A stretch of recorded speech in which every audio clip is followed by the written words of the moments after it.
Alright, I'm going to be running through as many of these problems as I can. Yeah, today's going to be a mass solve day. So let's go.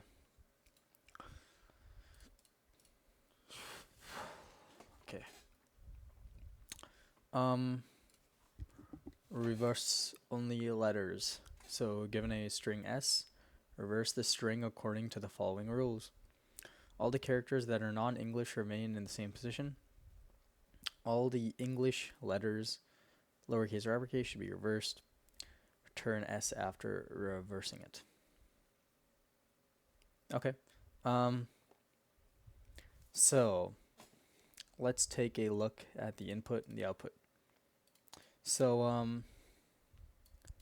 so we have A, B, and yeah, so basically they're going to reverse the string according to, so basically all characters that are not English letters remain the same position. So these dashes here kind of are remaining in the same position. But A and D switched, and then B and C switched. So like D, C, B, A. If you take a look at example 2, right? A, so to fill in these, we have A, B, C, D, right? A, B, C, D, and so forth. The best way to do this is to do a 2-pointer. So, for example, here on example 2, we'd have a left pointer and we'd have a right pointer. So our left pointer and our right pointer would check to see if we are on an English letter. If we're on an English letter, then we'd switch. After we switch, we would move in one, and yeah, I'd move in one.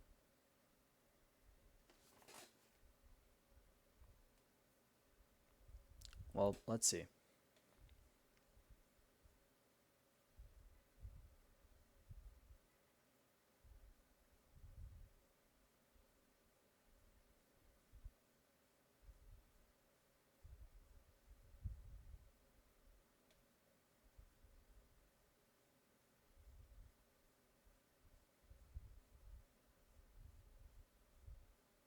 I see. Okay. So, in this example, since A and J, initially left and right pointer, are both starting at English letters, we'd switch them, and then we'd move both pointers in one. Now the left pointer would be on a dash, which is not an English letter, and the right pointer would be on an uppercase I. The right pointer is fine, it's already on uppercase I, so it would remain the same position. Since left pointer is the only one that's not an English letter, it would move in again. Now we check again. Are both on an English letter? They are now. We'd switch, and now we'd move both of them in one, and so forth. And eventually we'd have reversed everything in the string that is an English letter. So let's do that actually. Left is equal to 0, and right is going to be equal to the length of S minus 1. So while right is greater than left, what we're going to do is if S of whatever's at like right here, I think ORed, or no wait, not ORed, to check if something is an English letter, dot alpha or something. How to check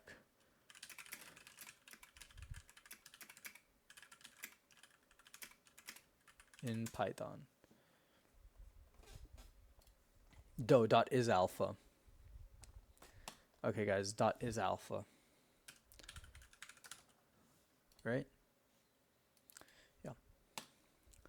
So if S of whatever's at right is dot is alpha, and S of whatever's at left dot is alpha, then what we're gonna do is we're gonna do a S of right, S of left is equal to s of left, s of whatever's at right, and then right is going to move down one, and then left is going to move up one. Okay. Otherwise, if only s of right dot is alpha, because if we know that both of them are not dot is alpha, then one has to be not. One has to be a non-English letter. So if only our right side is an English letter. So in this example, like once we move in once, if only the right side is an English letter, then we'd want to move only left in, because right's already at an English letter. So left would go inwards. Yeah. Otherwise, right would go down one. And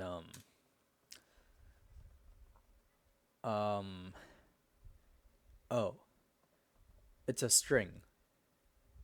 Given string s. Wait, strings are not mutable. Yeah, this won't work. We'd have to s, like SL or something, and we have to turn to a list and do it, right? Yeah. Okay, that's fine. We'll just do it. SL, L, S. So, yeah. Okay, and then at the end, I guess we just do a this dot join SL.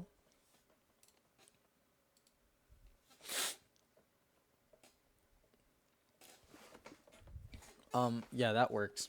So, the runtime on complexity on this is n, because while right is greater than left, is going to cover at least half of the array, so it'll be n over 2, which is n.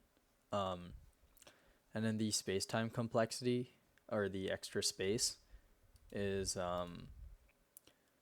we're creating a list, so with using the input s, so it would just be n as well.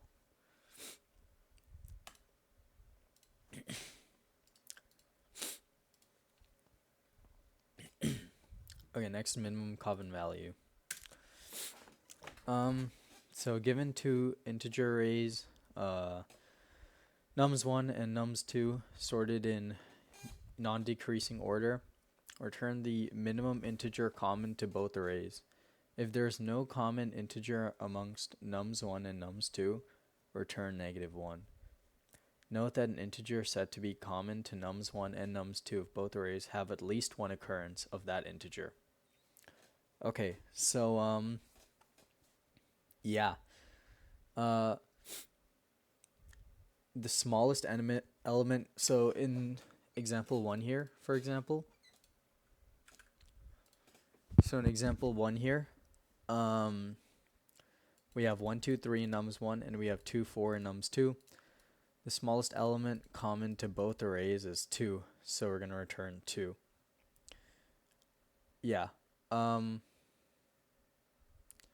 So I guess we just start the pointers at, we're going to use 2 pointer to solve this. Have a left pointer that starts at the beginning of nums1, have a right pointer that starts at the beginning of nums2.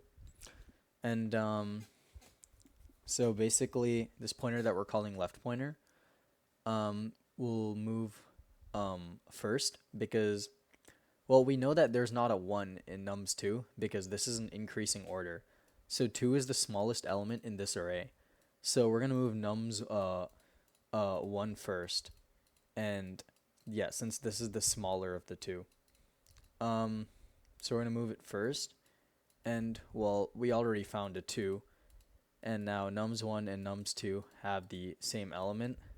They're pointing to the same element. So we know that that's the smallest element common to both. Yeah, we're just going to move the smaller element, pretty much. Okay, left is equal to right is equal to 0.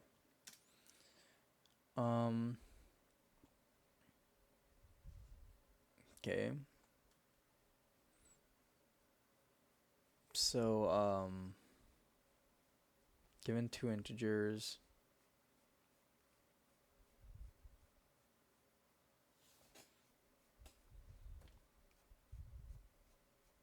okay. Basically, I guess how we do this is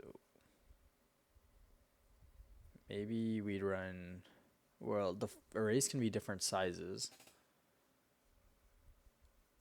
So,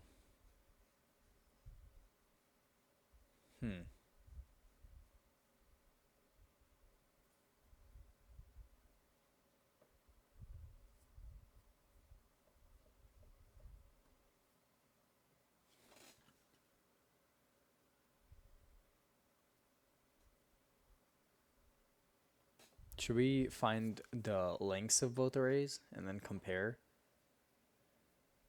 Or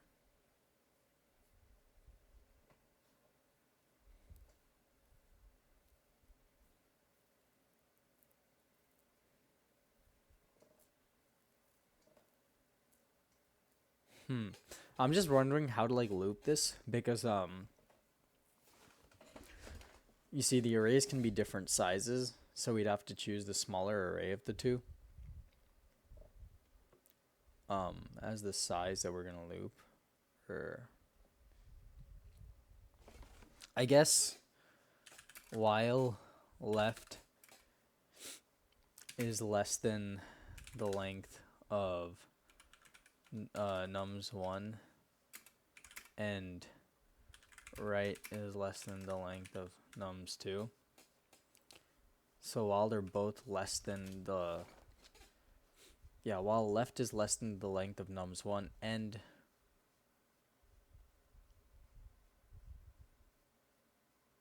so while these constraints are true, then what we can do is if nums of whatever's at left is less than, if nums1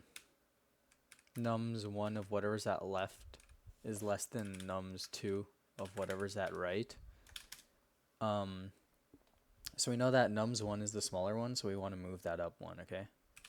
Left plus equals to 1. Oh, we want to write the best case first, actually. If nums1 of left is equal to nums2 of whatever's at right, then return, I guess, whatever's at, so like nums1 of left, for example, I guess doesn't really matter, right? They're the same element anyways. Else if, it's a lot of ifs and else ifs. Else if nums1 of left is less than that, else right plus equals to 1. So if nothing was found, then what they say is return a -1. I think this would work.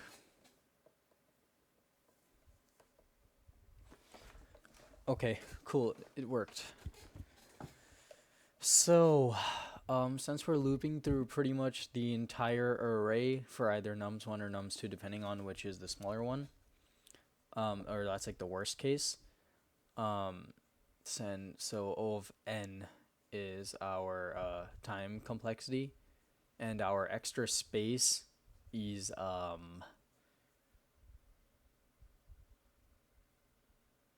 of 1. It's pretty nice solution there.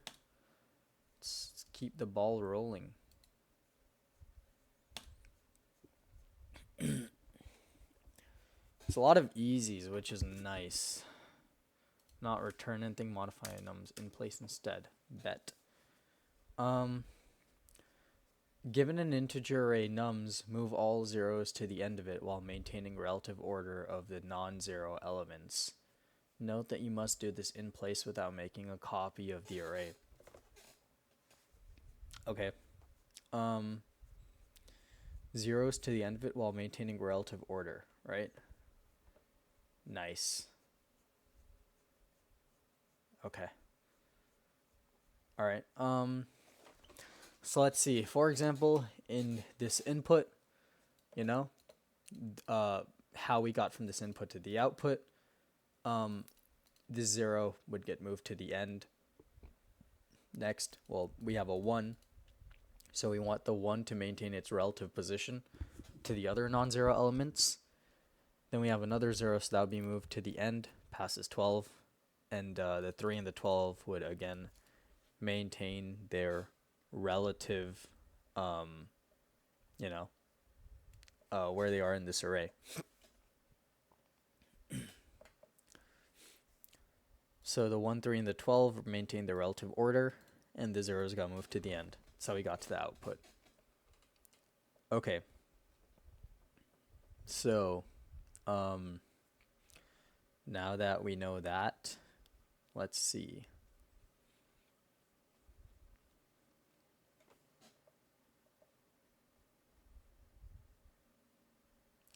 So how are we going to move all zeros to the end of this, maintaining relative order?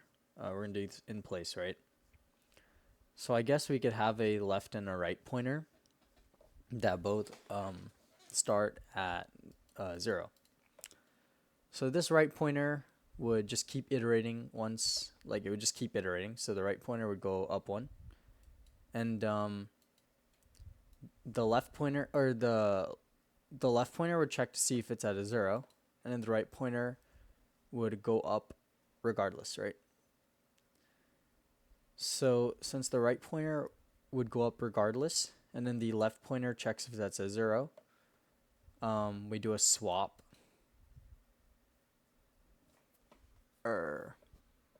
Yeah. And then the left pointer would check to see if it's at a 0. If it is, it would stay.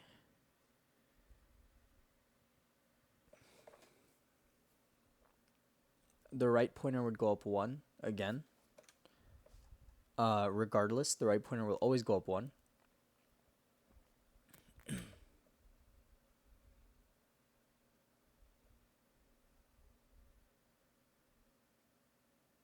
And then the left pointer, since it's at a 0, would switch again. The right pointer would go up 1. Then since the left pointer is at 0, it would switch again. And the left pointer would go up 1. So what if left pointer, for example, was at... What if we had a input array, like... Let's run a test case. What if we had something like this with a lot of non-zero elements?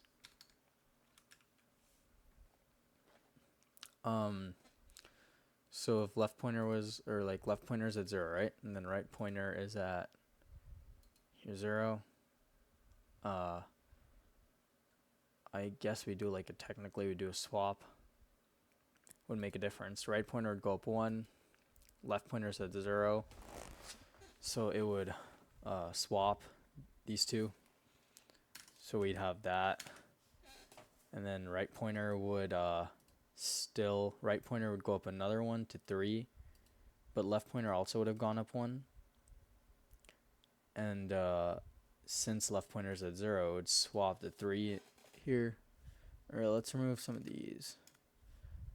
Yeah, so the left pointer, swap them. And the right pointer would go up 1 again to 4. Left pointer would be at 0. So it would swap these. And right would go up 1. Left 0, swap, nothing happens. Right go up 1.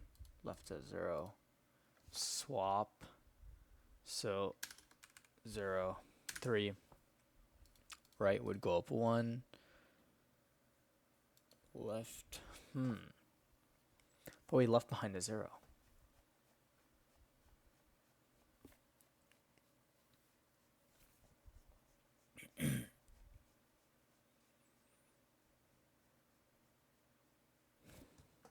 When did that happen?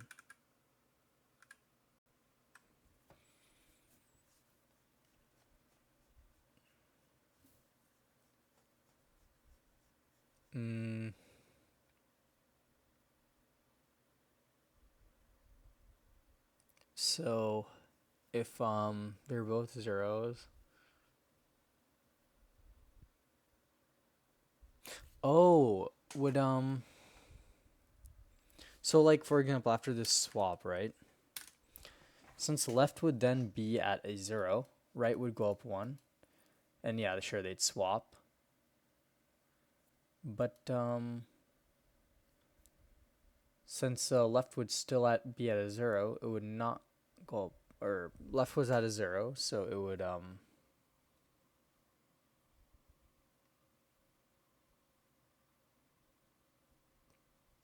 what?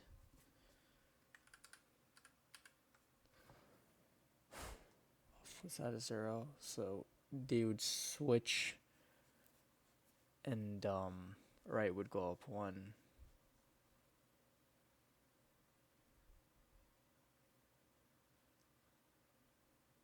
They do a swap.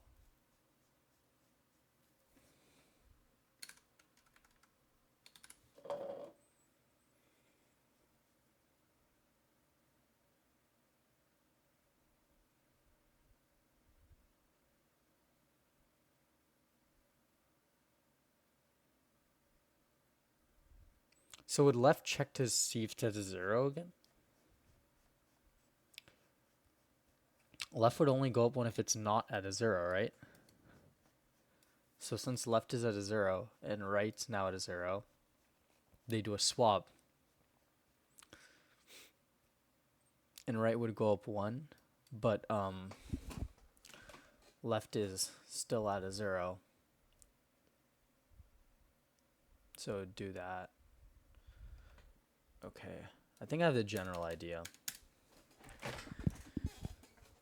So the general idea here is we're going to start left and right here at the first element. Right will go up 1 regardless. Left will check to see if, it's at a 0. If left is at a 0, they'll swap. And, yeah, if left has 0, they'll swap. And then right will instantly go up 1. Or, I guess.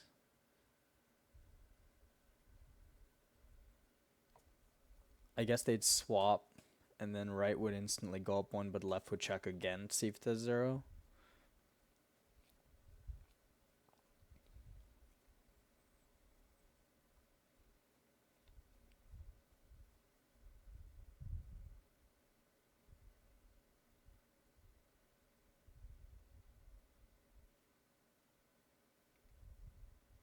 Maybe they should only do swaps if right's at a non-zero. You know what I mean? So if right's at a non-zero and left's at a 0. Oh, that might be it. So like for example here, they'd start here, but nothing would happen because right is at a 0 element. So since right's the only one that's at a 0 element, right would go up 1, and they do the swap. Oh, dude, I think I just got it. That took a minute, but okay, well, I think I got it. So there'd be here, right? But right is at a 0 element, so right would go up 1, and now left would be a 0 and right would be a non-zero element, and then they do their swap. Or what was a 1?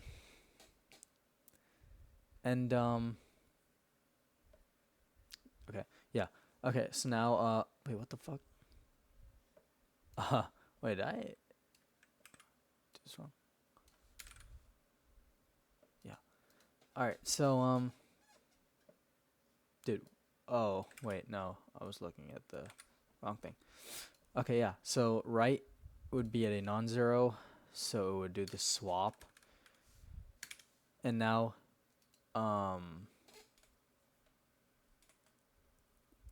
yeah,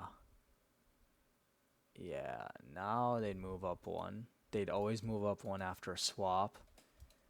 And now left is at a 0, but right's at a 0. So since right is the one that's at a 0, right will move up again. Because, yeah, left is already where it needs to be, right's not. So right would go up one again, and then they do the swap. And this time when they do the swap, it would be 0, 3, and then again move up one, both. And right's now at a non-zero and left is at a 0 element. So they do the swap again, and we'd end up with our final answer. Okay. So non-zero,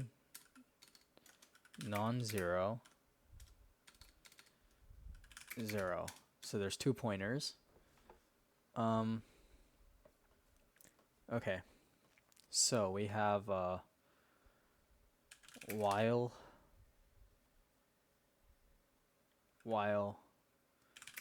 0 is less than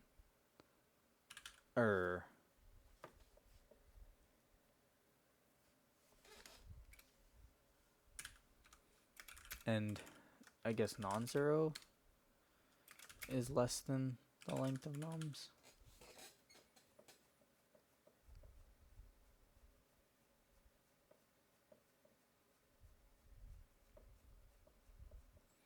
Yeah, I mean, while they're both less than the length of nums, because that means the operation is still happening.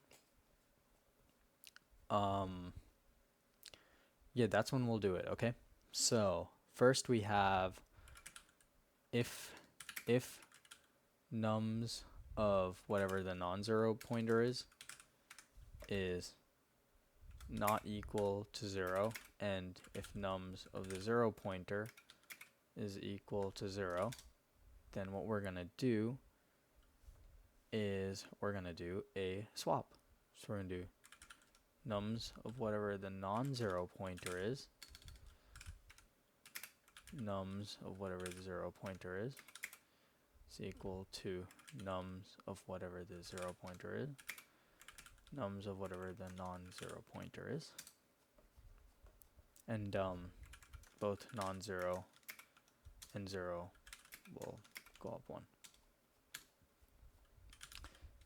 Okay, is the indentation correct? What the hell? Yo, how'd the indentation get fucked up? Wait, hold up. Is this right? Like, is this still good? Okay.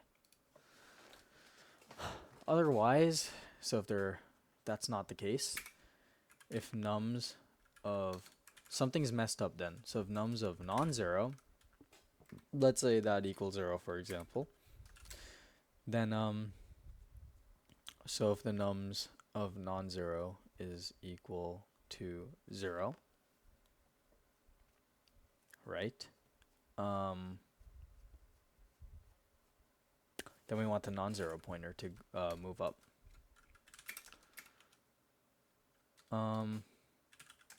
Otherwise, then we just want the 0 pointer to move up. And we would just return nums.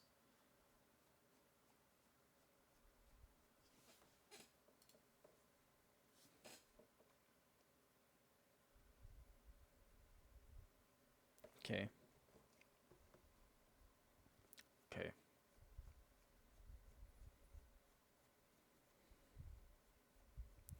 So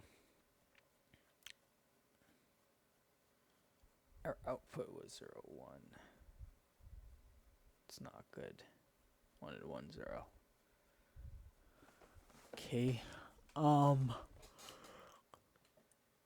So our non-zero pointer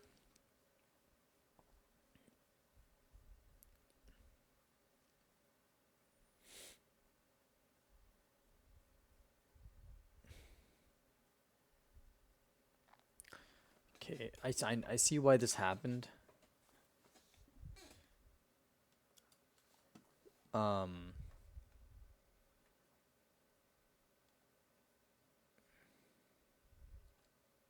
Yeah, if it's already at the back, I see you don't want to actually switch anything.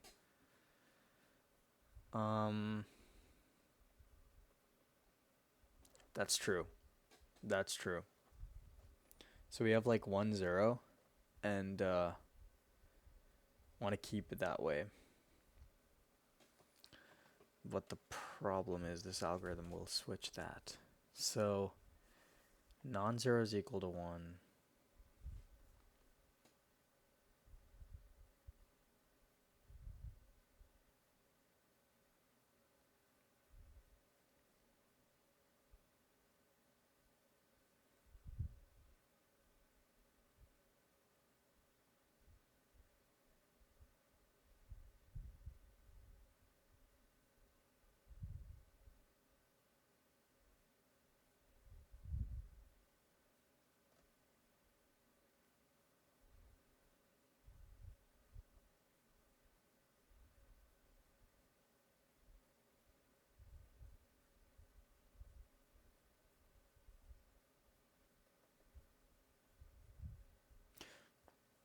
Maybe it's the while constraint.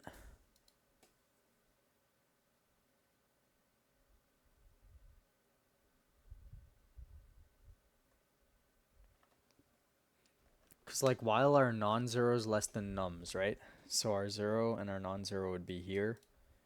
And then our... so what would happen here is that it would see that our non-zero is correct, but our 0 would move up 1. So our 0 would be done. So while 0... Maybe while 0 is less than nums only. That's all we care about. So 0 would be finished.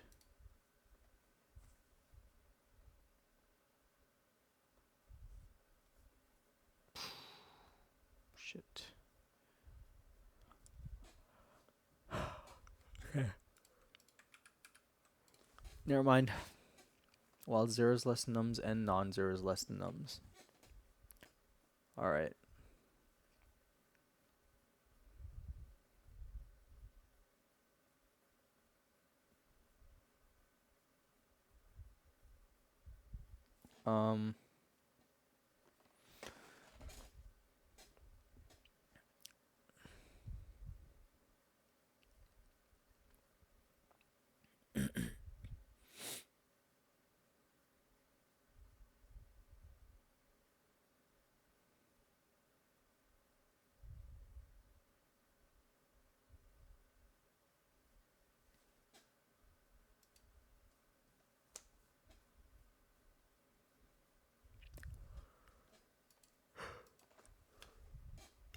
These test cases are accepted. But if it's already solved, this doesn't work, right? That's the issue. Okay. So that was this premium. We can use a debugger. Okay.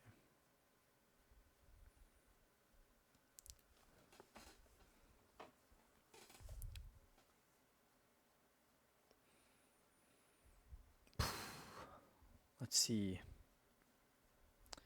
Dude, how can I solve this? How can I make this algorithm work? So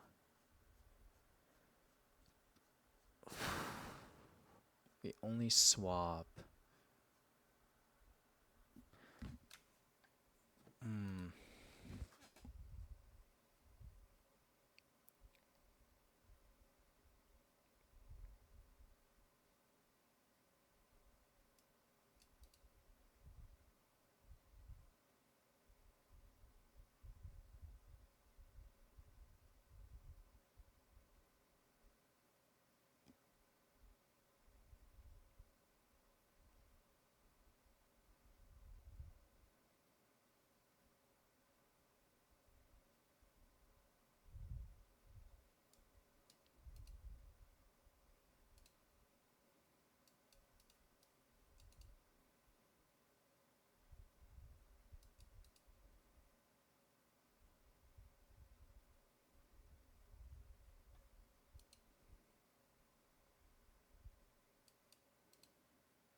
I have to go back to something. I have to try something else.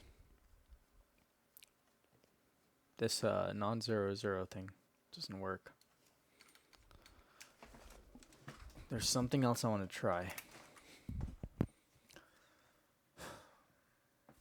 Or I'm not going to completely get rid of it. That was kind of dumb. I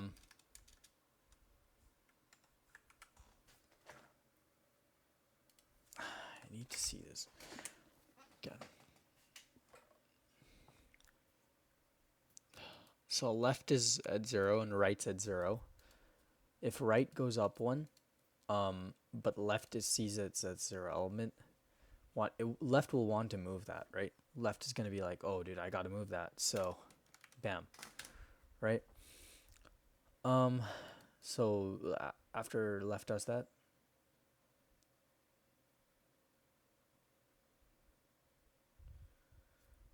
left will only move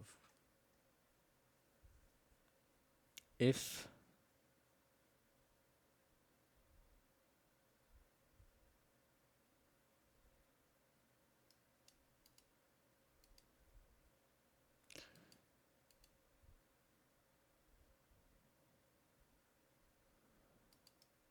right will go again. Okay. Oh. Fuck, dude. Alright. Let's go. Energy drink break real quick. Man. I'm tired, bro. I'm tired as fuck. I gotta solve this problem, and then I gotta go do something with my laundry. I'll be back.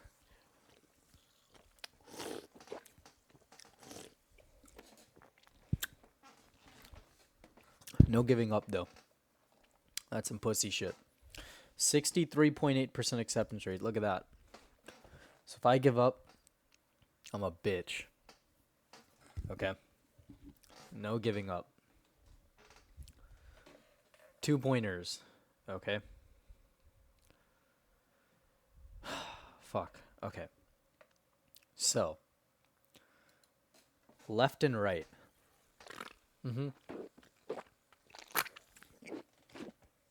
Are both starting at 0.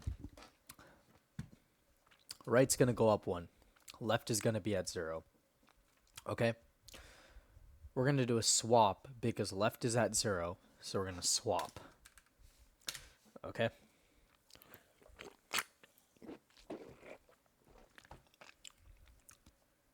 And left will see that's at a 1. And left will move up 1. Right will move up 1 regardless. Okay? So left's going to see it's at 0. They're going to do a swap. Even though it's a 0, 0, they would do a swap. Okay, left, anytime left is 0, it's going to try and swap. Okay, right's going to move up 1 regardless. And now, okay, now for the moving part. Left's going to see at 0, it's going to stay. Right's going to move up 1 regardless. Okay, they'd be 0, 3. Okay, left's going to see that it's at a 3. And it's going to move up 1. Right would move up 1 regardless, of course. And they would swap because left's going to see it's at 0. So they'd swap. But it's just implementation, man.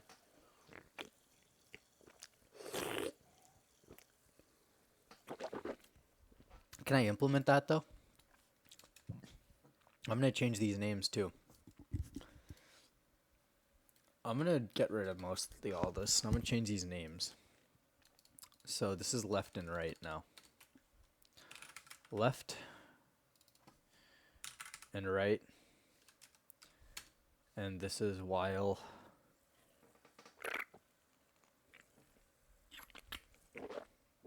Maybe while right is less nums.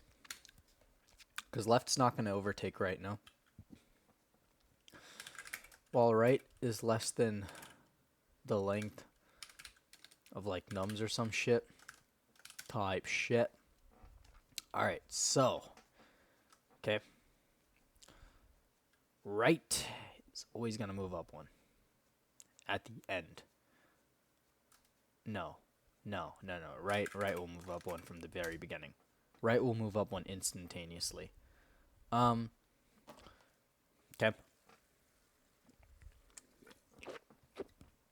That's how it's gonna go. If nums of whatever's at left is equal to a 0, then you know what we're gonna do? We're gonna do a swap. Nums of right, nums of left is equal to nums of left, nums of right. Okay, cool. So nums of left was a 0. We do a swap, and now yeah. Would we move left up 1 though? Would we instantaneously move left up 1? That's the question. Well, I don't think so.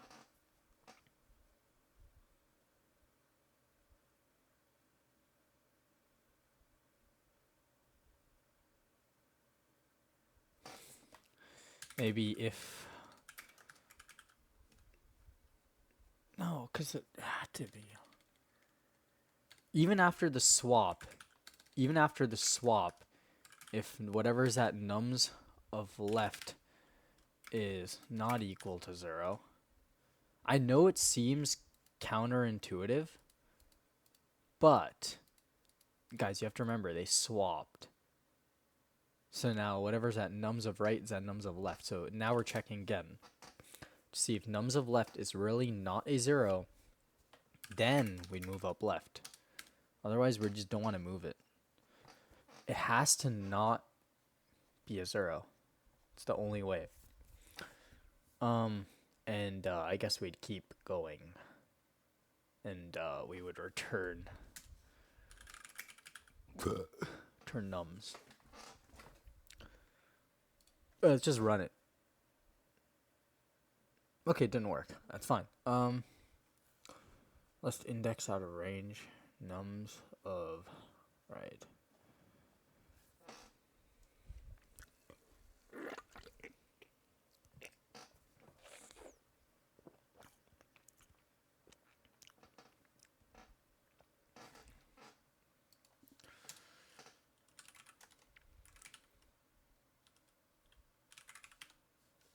We're gonna solve it. Come on, bro. This is easy.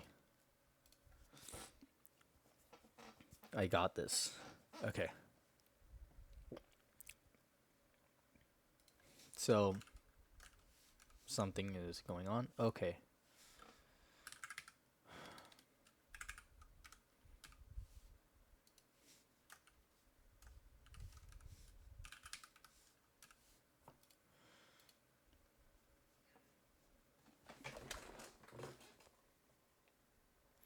Okay, right's equal to 0. Left is equal to 0. Right, okay. Well, that's clearly not right.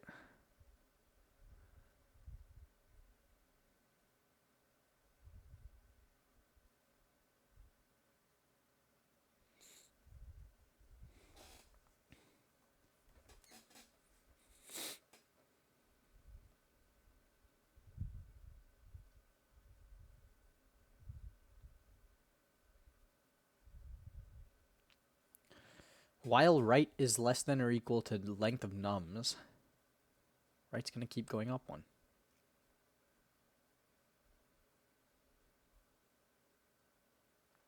It's because this swap. Some weird swapping shit's going on.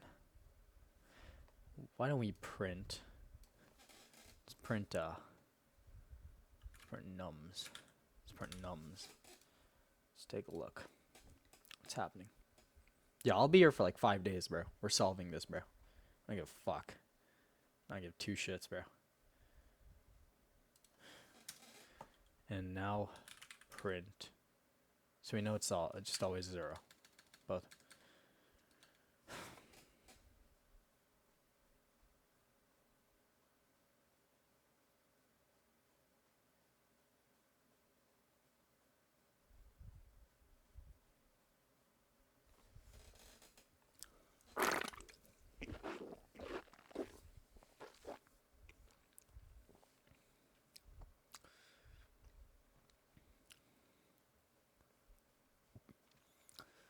Dude, it looks like it does the solution though.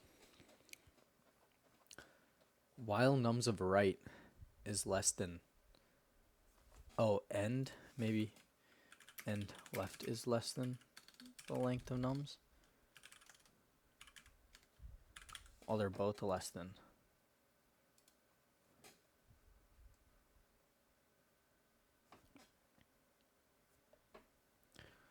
Okay, whatever.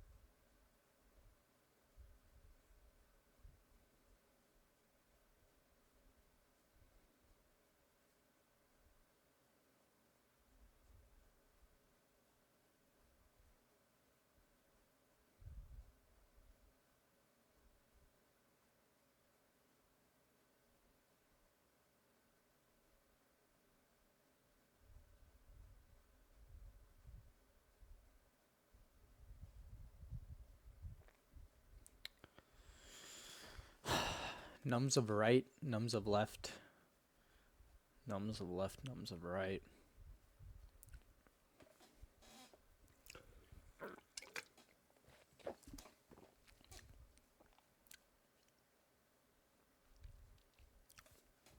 Okay. Let's print right. What is right? And print left. And of course add this and this part. No lag, bro? Kidding me? Fucking lead code? Come on, dude. Come on, bro. Lock in.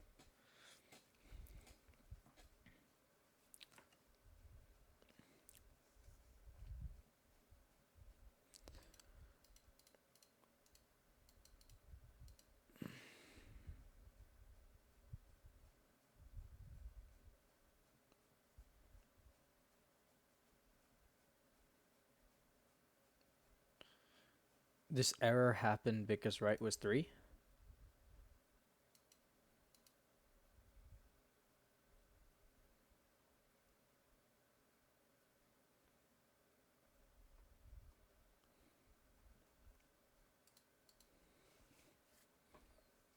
Yo, how did this not print?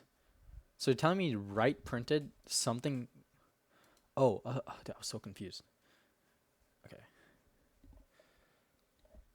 Dude, I was about to fucking lose it. I was like, what? It makes no sense.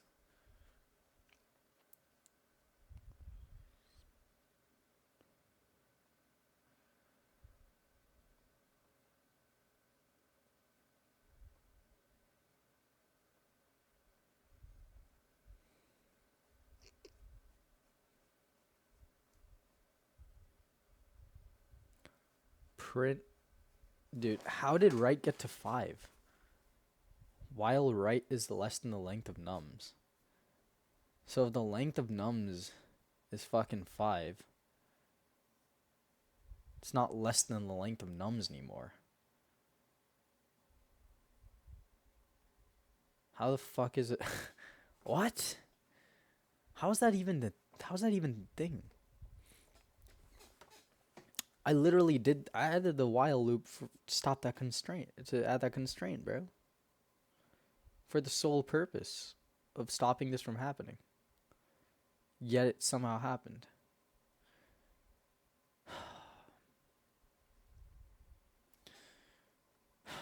Right.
What the fuck? How is this possible?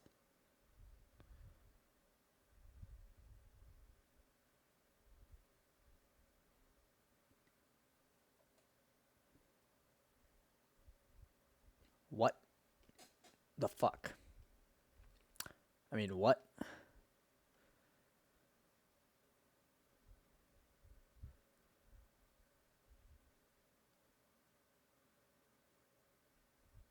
Like,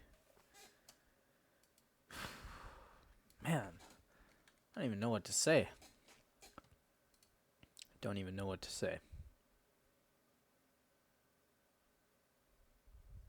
It's like, yo, right is so obviously greater than the length of nums. How is it still ongoing? You know? Like, it's ridiculous. And this shit is literally stupid. Because it should be a 4. Makes sense. 4 makes sense. And, oh, maybe. Oh. Yeah. Maybe this. Maybe that. That's it.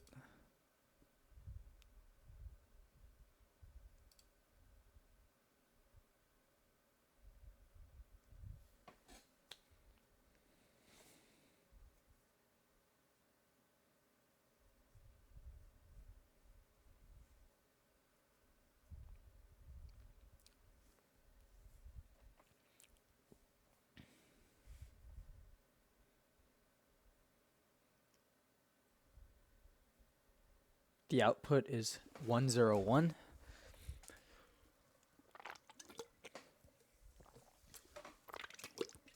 We expect a 110. It's crazy.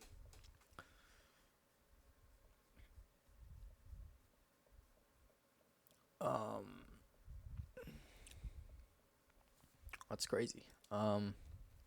So did write not pick up that? So since writes less nums, bam, we start here.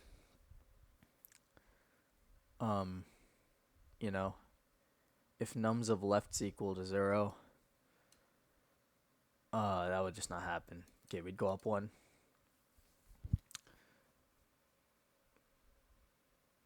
What the fuck? Wait, go up 1. Bro. Oh, if nums of left is not... Bro, nums of left has to be 0. What? You know what? Fuck it, man. Don't care. If nums of left is...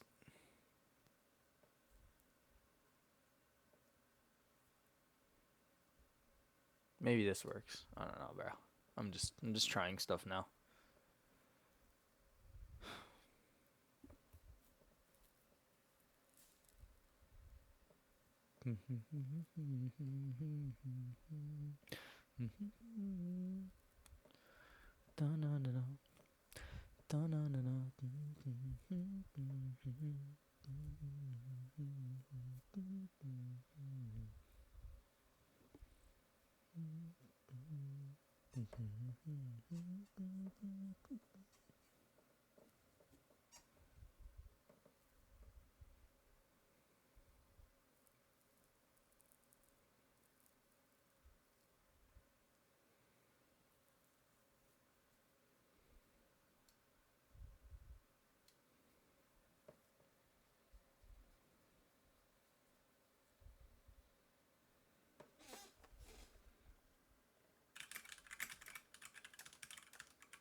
if left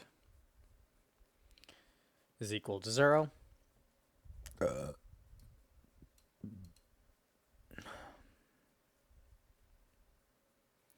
okay, so if all right, dude. So if I don't even know. All right, if I don't know what's so funny. This is ridiculous, but it's whatever. Nums of left equals 0, we switch. Otherwise, left would go up 1. Yeah, right would go up 1. So if nums of left equals 0, we'd switch. It's actually just fucking run it. I don't even care. I don't even give a fuck, dude. I'm past getting angry, bro. I'm a monk. I sit here and I solved it. I stay until I solve the problem, bro. Even if it's like the easiest fucking problem ever, dude. Oh, dude, it's so bad, but whatever. All right. Yeah. So, if left's equal to 0, yeah, we do a switch, but that wouldn't do anything. And then right would go up 1 to this, and left would still be here because we're not gonna do anything. And now, guess what? If left's equal to 0, we're gonna do a switch. So we're gonna do 0, 1. Wow, awesome is that? Okay. Now right would go up 1. Right would be here. Now left is not equal to 0. Crazy. Since whoa. Since the left is not equal to 0, left would go up 1. That's all that would happen during that iteration. Type shit. Okay, now right would go up 1. Since left is equal to 0, wait a what? 0, come a tree. And what the fuck? Oh shit. Yeah. We did a switch, right? Yeah, right would go up 1. And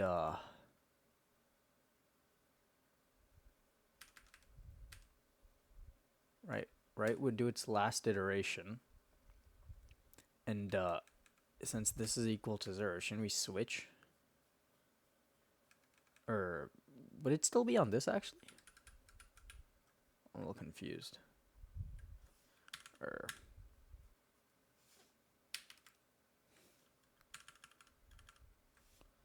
like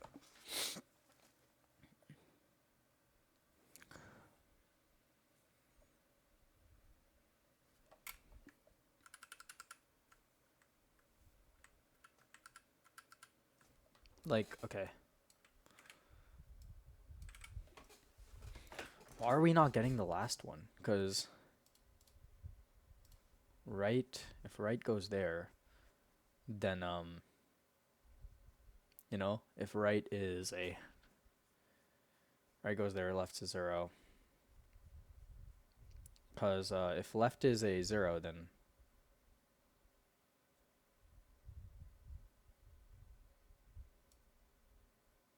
just for the fuck of it, dude, I want to try something. While right is less than the length of nums and left is less than the... I don't even know what I'm doing. I'm just doing it. Trying shit now.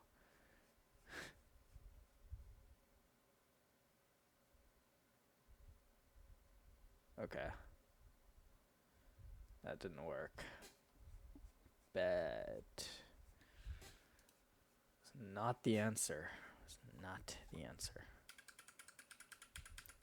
Sure, that was not it. Okay. So, don't randomly try shit. Okay. Lesson learned. All right. So right is 1. So left is equal to 0. We're gonna switch, right?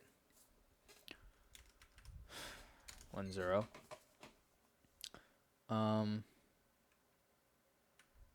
Okay, so then, yeah. Okay, next iteration, right would go up 1, and we'd find that left is a non-zero thing, so it'd come up 1, 2. Left and right are next to each other. Great. Next iteration, right would go up 1, and we would find that left here, our friend left, well, it's a 0. So they'd switch 0 and 3. Okay, next iteration, as usual, right would be up 1, and we find that left is not 0. So just waste a turn going up 1 and it would fucking end. Shit. Dude.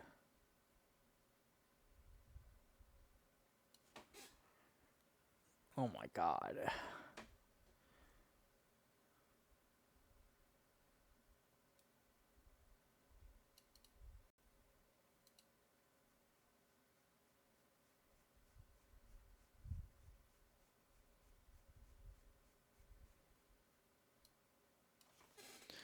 Maybe left plus 1. I don't know. Should be fucking wrong.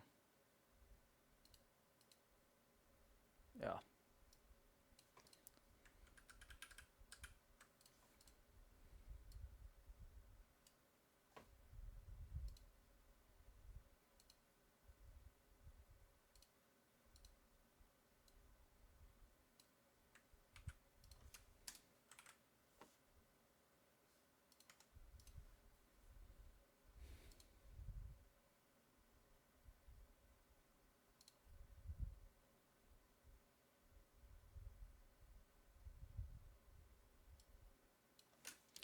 I don't even know, man.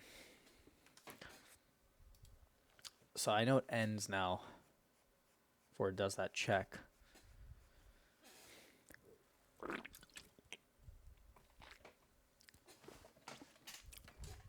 My goal was to like speedrun problems, but I'm getting stuck.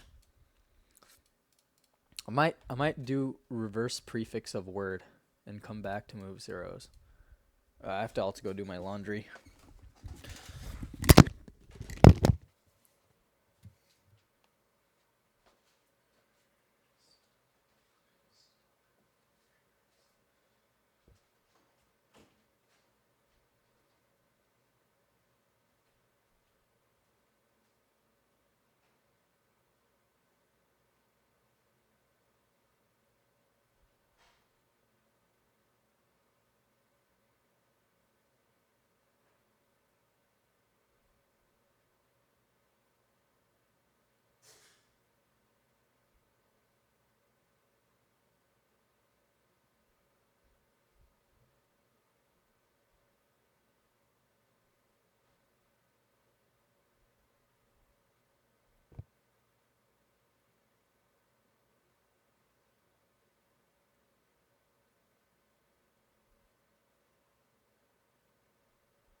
reverse prefix of word.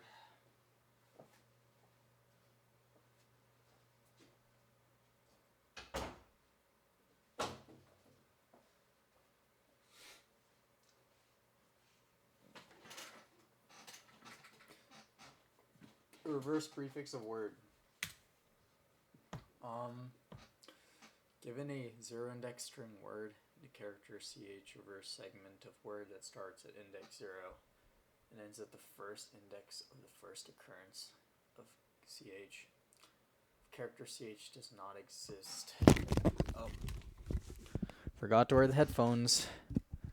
Don't know if you heard all that, but given it a zero index string word and the character ch, reverse the segment of word that starts at index 0 and ends at the index of the first occurrence of ch inclusive if the character ch does not exist nor do nothing. For example, if like words equal to a, b, c, d, e, f, g, and ch is equal to d, then you should reverse the segment that starts at 0, ends at 3 inclusive. The resulting string will be, okay, so up till 0. Yeah, cool. Bet. Seems simple enough.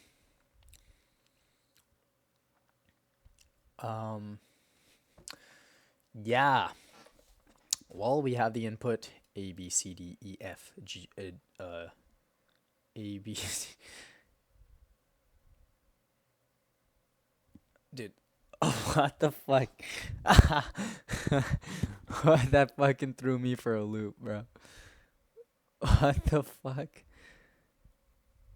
Okay, there's a D at the end, not G. A, B, C, D, E, F, D. Okay, well, anyways, the first occurrence of D, so we'll reverse that. I mean, they did that to prove a point that it's the first occurrence, but yeah. Let me get a... Alright, so we're just gonna keep going, right? Till we find D. And,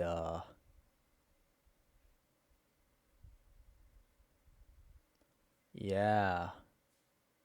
Okay. I mean, I know how I could do this pretty easily. So, like, I don't know if this is the best approach, but initially I could have a for loop look through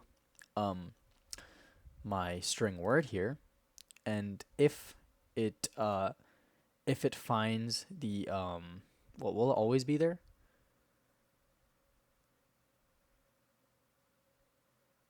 Okay, if it does not exist. Well, anyways, if it finds character,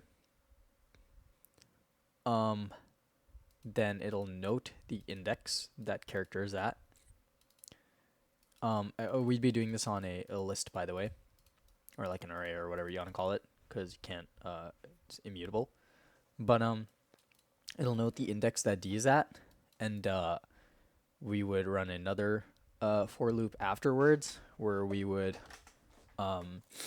reverse A and D, move in 1, move the pointers in 1, reverse C and B, and then that, yeah.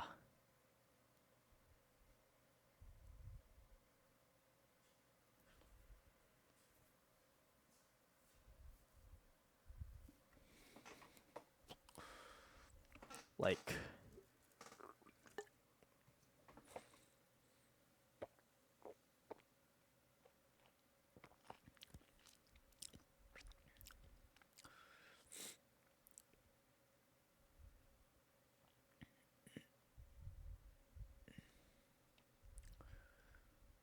or maybe move the right pointer forward until we find that first occurrence, and then do the thing.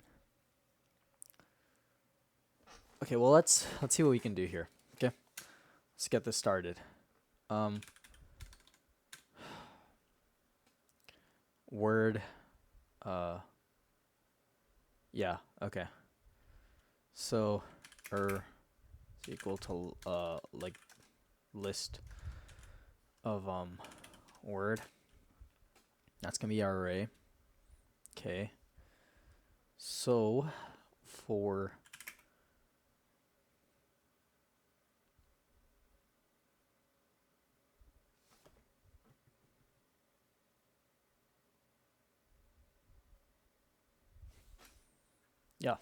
I in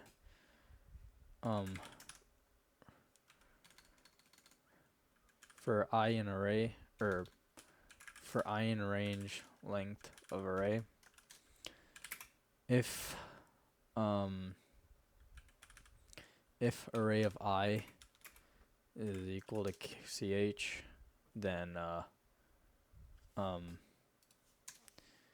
index is equal to 0 initially. Index is equal to, I'll make index equal to -1. Index is equal to I. So if index equals -1, return return word, right? Do nothing.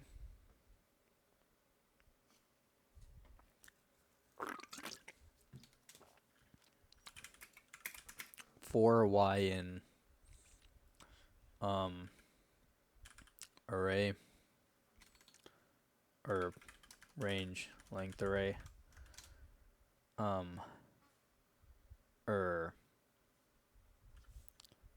while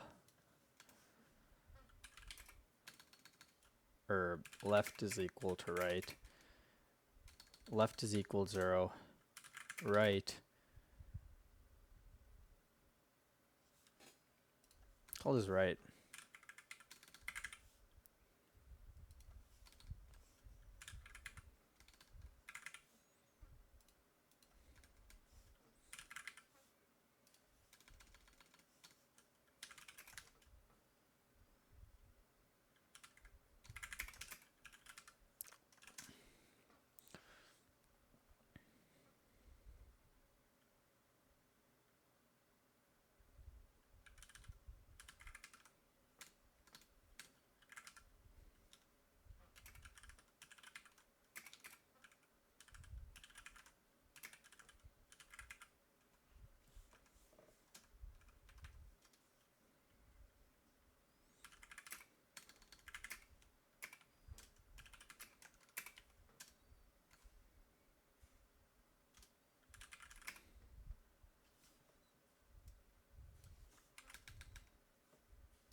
A, B, C, D, E, F, D.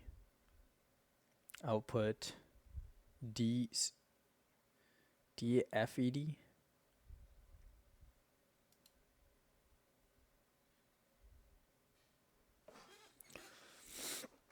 For I in range length array, if we find it, then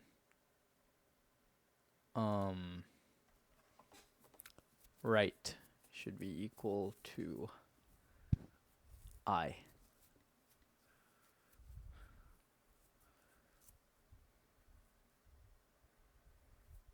If right is equal to -1, return word.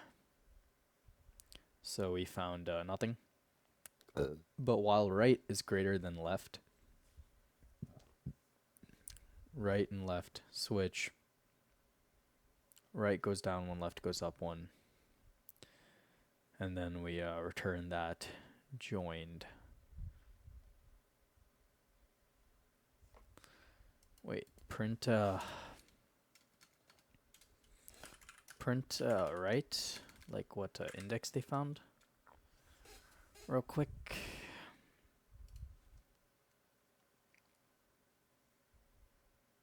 On 6 0 0 0 1 2 3 3. It's 6. Right. 6.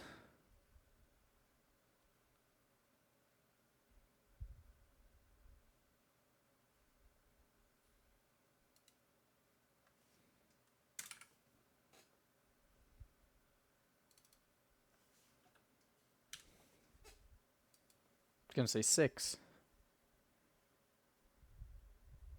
Or it was 3, then it was, oh fuck. I know what happened. Okay. And then you'd want to do like a break. Bro, I have to use a fucking break? That's stupid. Sure.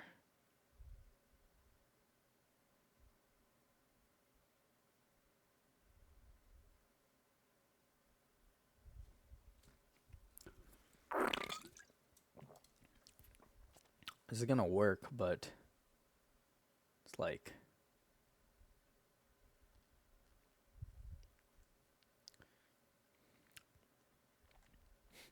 bro, I have to use a break to do that. Okay, there's definitely a better way to do this, which I'm not gonna move on until I do that. Yeah, this is fucking terrible. What the fuck? Used a break? Okay. Wait. Okay, something is wrong. For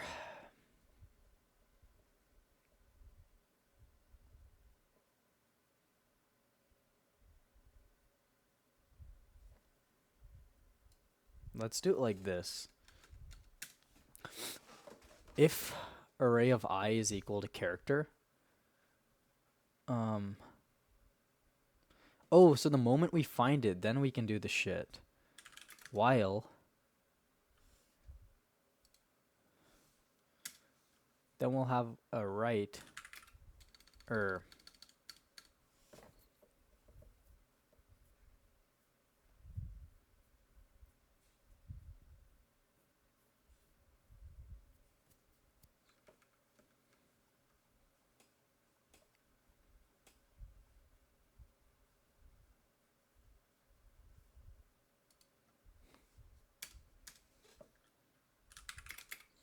okay, then we can set right is equal to I. And while right is greater than left, what we're going to do here is do array of whatever is at right with array of whatever is at left, array of whatever is at left, array of whatever is at right, and then right, I'm an idiot, right -1, left +1, and ultimately, after we're done, just turn array, or return this dot join of array. That's how we join it.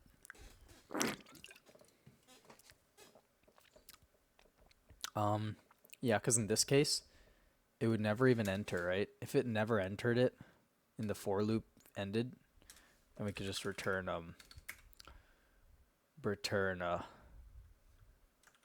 I guess the same fucking thing.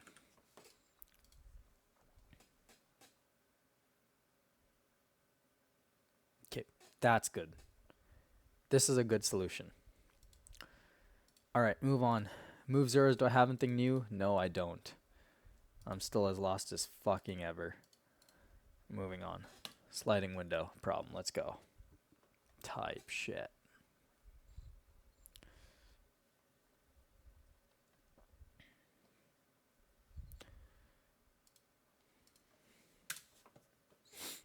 Given an array of positive integers nums and a positive integer target, return the minimal length of a subarray whose sum is greater than or equal to target. If there is no such subarray, return 0 instead. So if our target is 7 and we have this like nums array, our output is 2 because the smallest subarray that we can create a sum of greater than or equal to 7. Okay, it's pretty simple. Yeah, so we're gonna have a left. So we're just gonna do subarray or a sliding window. Okay. So first of all, we're gonna have a left starting at 2, and we're gonna have a right that's gonna keep going, and it's gonna have a sum. Okay, we're gonna keep track of every sum. I'm gonna add up. And the moment sum, okay, the minimal length of subarray is greater than or equal to target. Okay, the moment that becomes greater than or equal to target, we're going to save. We're going to save that the moment it becomes bigger. So like 2, it's like 2, 3, 1. That's 5, that's 6, 6, 7. Oh, no, I'll show you. 2, 3, 1, that's 6. And then this comes 8. And we'd save that 8, and then we'd bring down the left until that's it's less than our target. Okay. Well, guess what? If we remove that we have 6. So now we can do this. We can add one more, and we have 10. Save 10. I'll bring it down. And 10 minus 3 is 7. So now we have 1, 2, 4. 1, 2, and 4 is 6. That's 7. So save that. Bring it down again. 2 and 4 is not greater than or equal to 7, so go up. And 2, 4, 3, that's 9. And the thing about 9 is 9, so save that and bring it down 1. And well, that's equal to this. That's equal to 7. So we'd save that, and that would be the shortest length, by the way. We go down again. And yeah, that would be the end of the problem. And we would have saved 4, 3, and would have found that 4, 3 is the smallest. So to do this, we're going to have a cur, have a left, and we're going to have a min of, we're going to have a min length. They're all going to be 0. Yeah. Min length's not going to be 0, but min length is not going to be 0, but both of these will be start off at 0, and min length will indeed start off at a pretty high number. I guess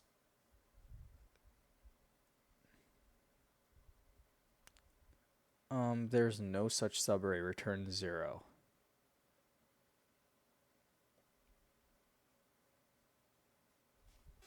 Okay.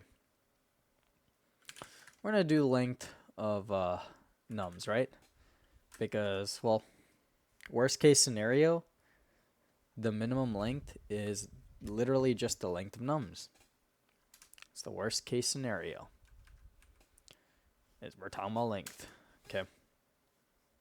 So, for right in range length of nums.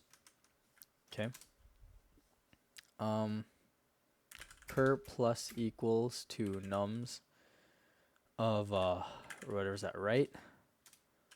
While okay. So when we break the constraint, which is the target one. So while cur is greater than or equal to target, the moment cur becomes greater than or equal to target, we're gonna have a, so we're gonna save. We're gonna do min length, min of min length, right? It's right minus left plus 1 is the formula for a length of a subarray. And right, so what we're gonna do after that is well, we know we're gonna remove from cur minus equal to nums of whatever's at left, because we can keep moving, and left plus equals to 1. No, yeah, move that bitch up, keep moving. And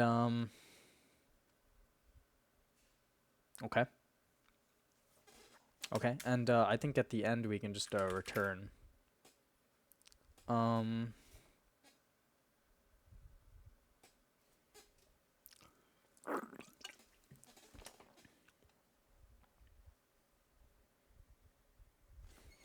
Return min length.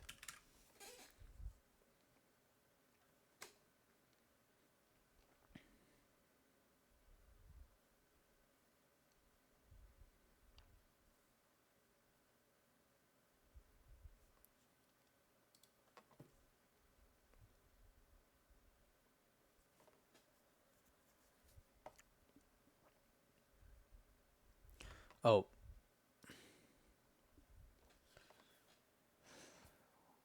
Well. If, yeah. If no such subarray, return 0. So, if there's no such subarray, right? Okay. So,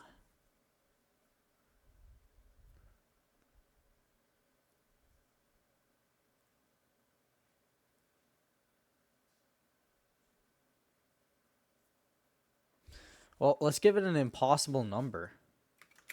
+1.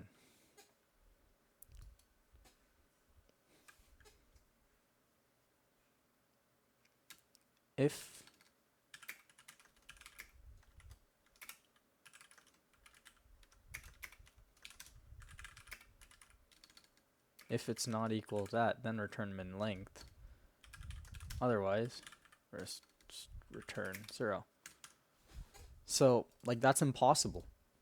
If we made min length of nums +1, dude, the subarray could never be length of nums +1. That never would have been an option. We never would have even, like, that means nothing happened, okay? Yeah. So, if min length is not equal to that, otherwise return 0.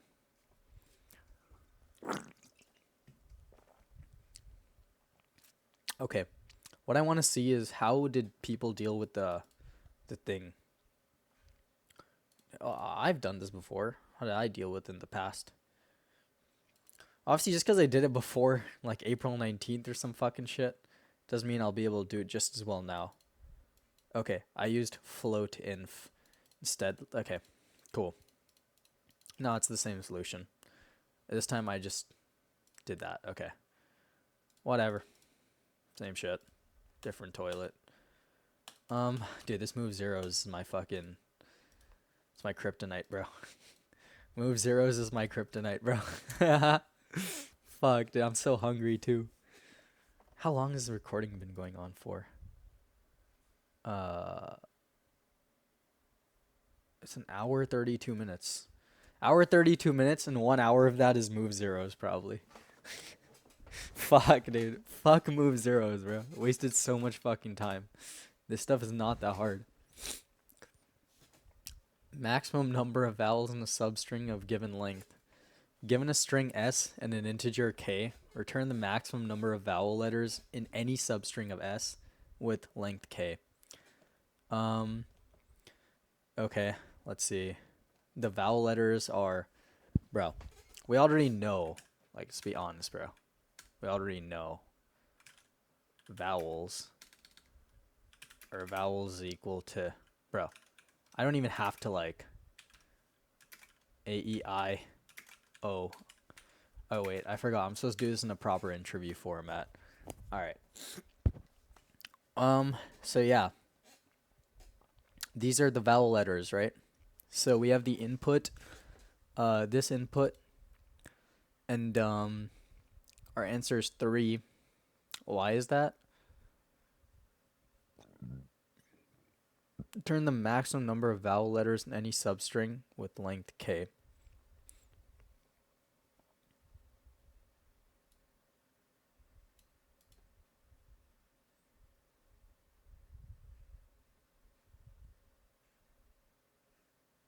Return the maximum amount of vowel letters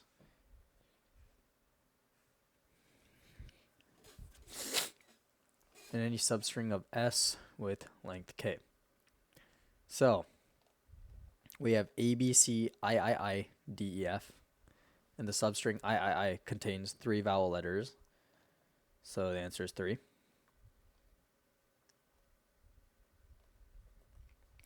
AEIOU, any substring of length 2.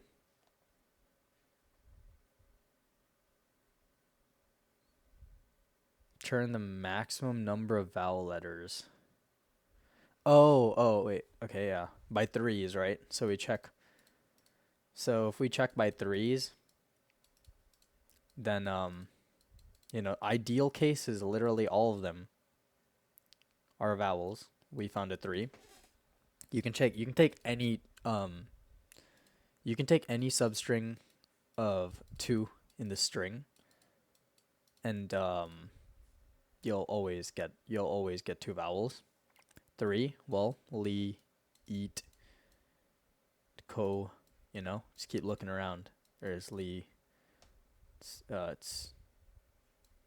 2.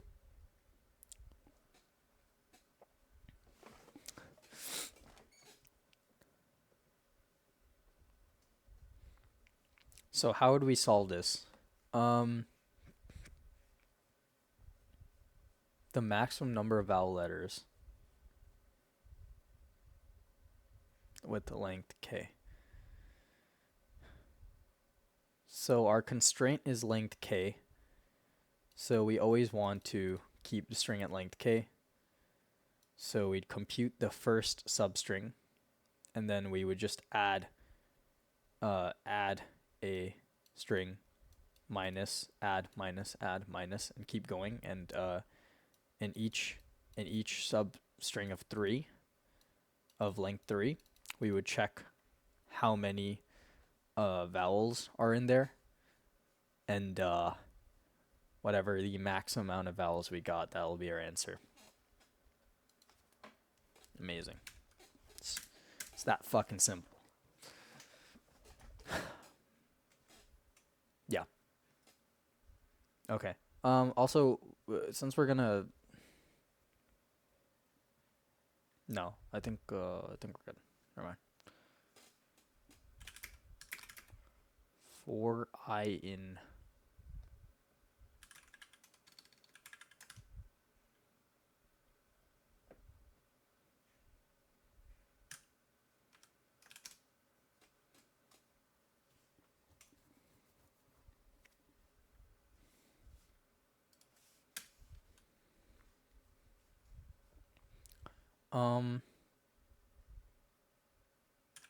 max. So we have max num vowels. It's gonna be 0 at first. Have a left out also be 0, right? Sliding window problem.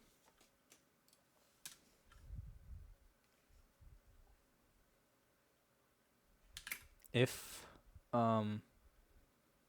s of I is in vowels. Wait, can we make this a set?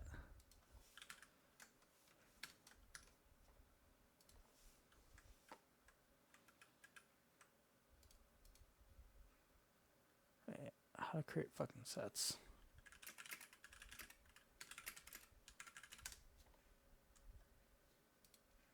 They're all like different, so. Oh, use a curly brace? Bad.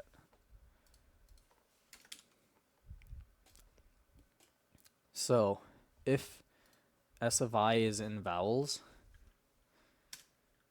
then cur.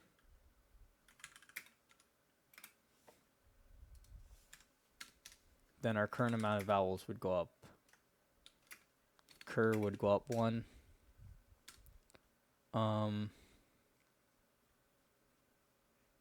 Yeah.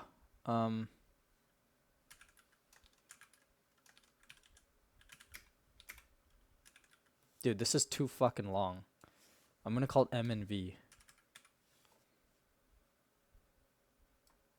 I want to type all that. M and V is equal to the max of M and V and cur.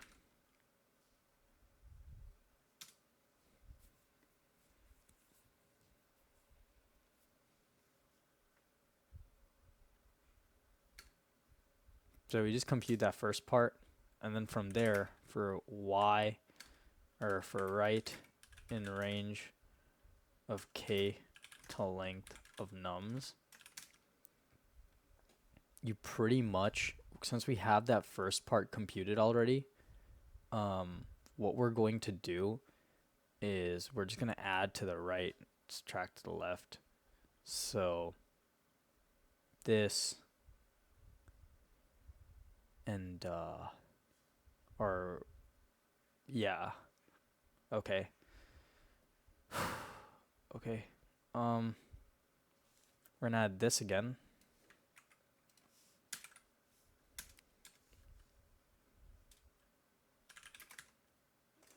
Add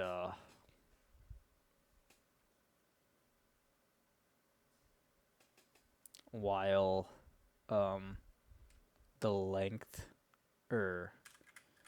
right minus left plus 1 is greater than k, then if s of I is in vowels, then cur minus 1 and left plus equals to 1. Yeah.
If s of right is in vowels, then cur.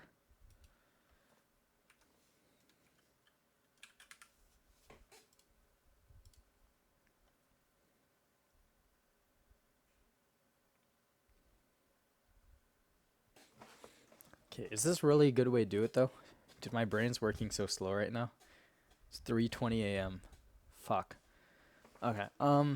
Lock in, bro.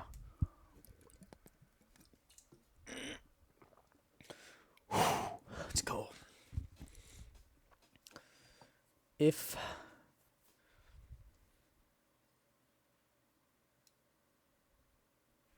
do we need this shit?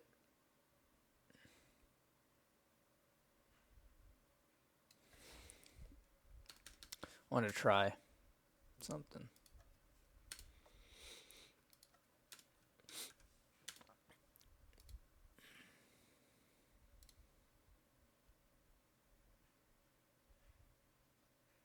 True. Okay, we didn't need that because like we already created the first fucking thing.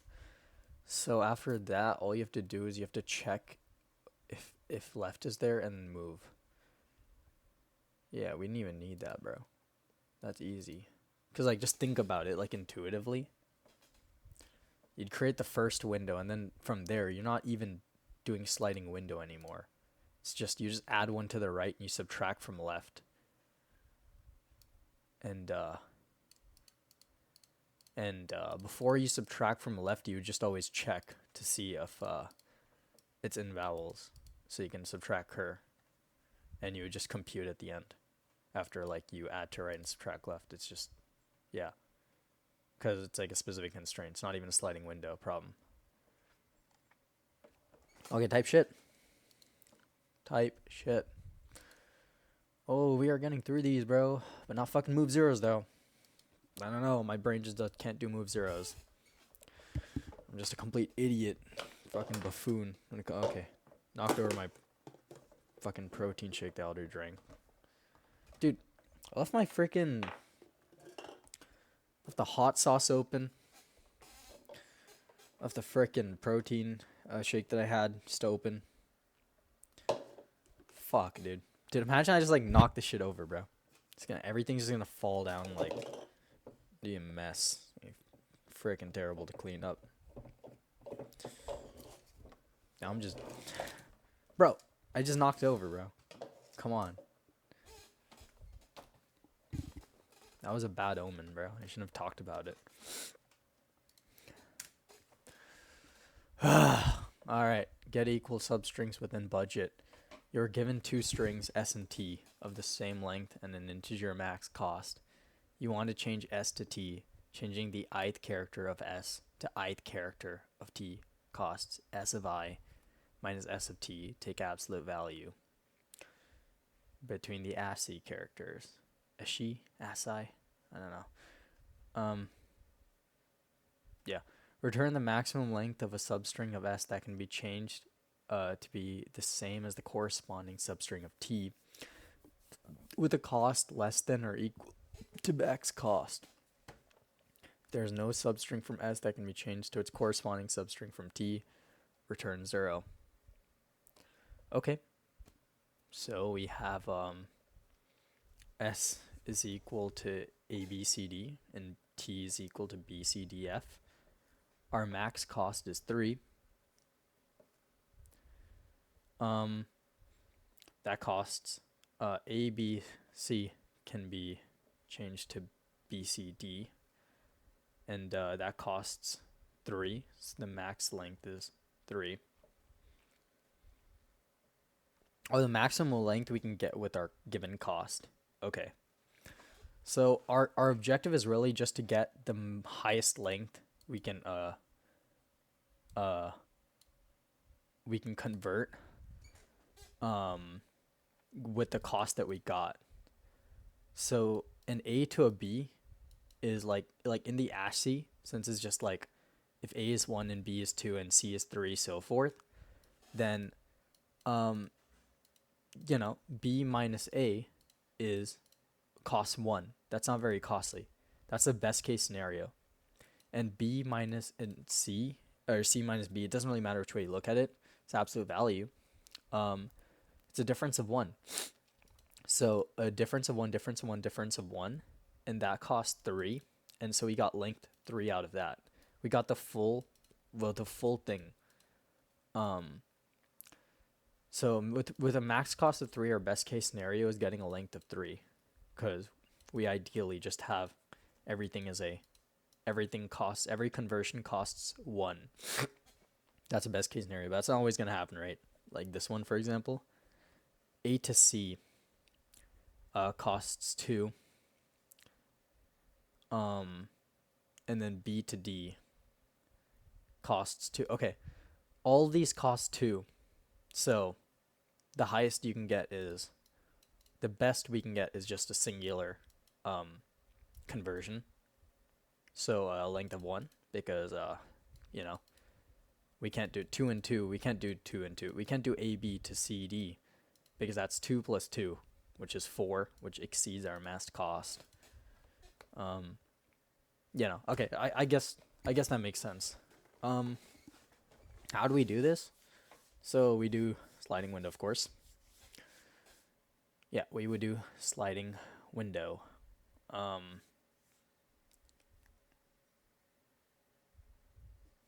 Dude, let me quickly massage my head. Okay. Fucking TMJ wants to act up right now. Okay, so our constraint is max cost, so we want to make sure it's less than max cost, our conversions and shit. So yeah, the moment it goes greater, then we have to start subtracting. Or shit. Okay. It's not bad actually. Yeah, so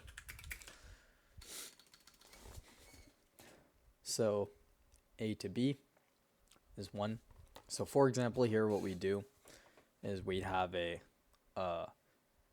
loop running through this the length of the string because they're both the same length, and each time we'd compare and we'd calculate. We'd have a cur which would keep track of our current cost.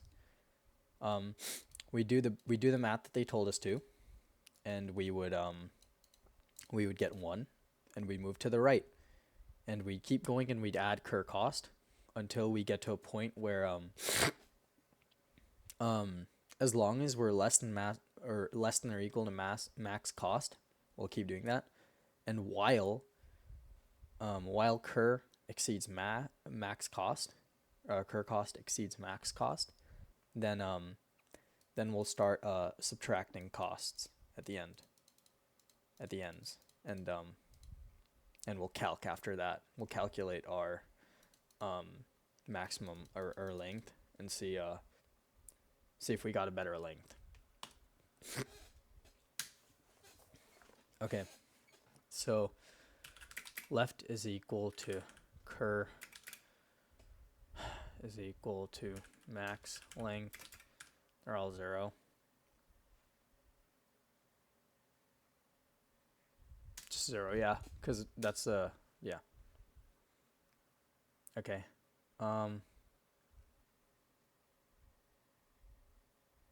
Yeah, okay. So while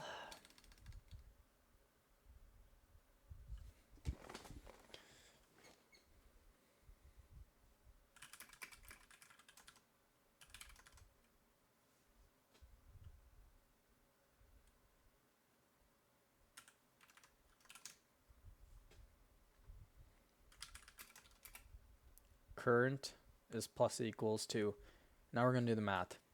Okay. To get the AC, you do ORD.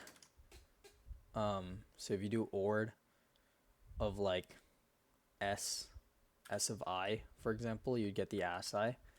And if you subtract that from the ORD of like S of or T of I, you would get your answer, and then you would take the absolute value of all that, and that would be cur cost.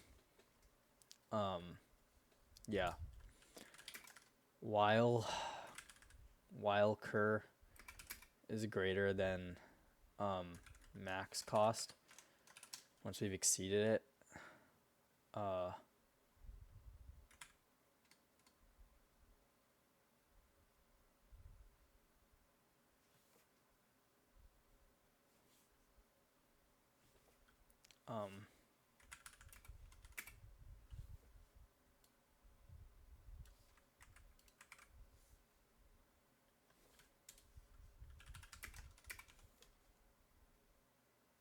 why'd I call this I?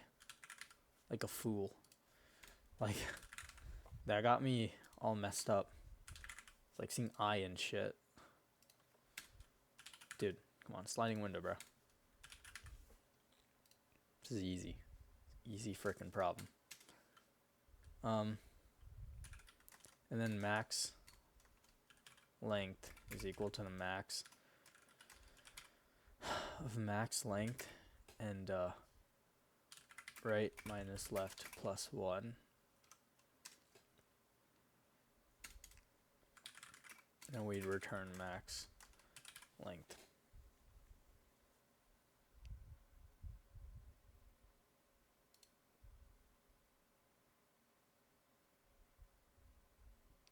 Nice. Oh, dude, I haven't been going over the time and space complexities. God. All right, I'm gonna do that. Okay, so time complexity here is O of n, and space is O of 1. Yeah, extra space O of 1. Okay.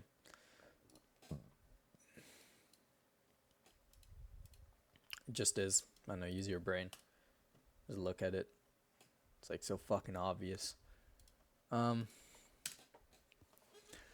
Okay, cool. Prefix sum. There's a biker going on a road trip. The trip costs, and dude, I don't even have to explain. It's so easy, bro. Can I just do it? Bro, I'm just gonna do it, bro. Like, if it's really like a decently hard problem, like whatever, bro. I'll explain it. What's the point of that? Nah, I'm doing this for the fucking. Okay. There's a biker going on a road trip. The road trip consists of n+1 points at different altitudes. The biker starts his trip on point 0 with altitude equal to 0. So we're given an integer array gain of length n, where gain of I is the net gain in altitude between points I and I+1 for all 0 is less than or equal to I less than 1, or less than n. Return the highest altitude of a point. Yeah. We're pretty much just going to be using a prefix sum array since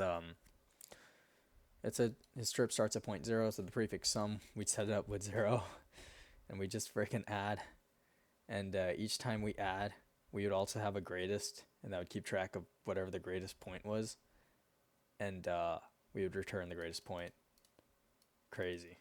It's like, wow, how insane. Pre-sum this with 0, greatest we can just start at 0. Turn the highest altitude, or the greatest can be yeah, whatever, the 0. Yeah, it should go above 0 at some point, right? Or I guess we can start greatest at gain of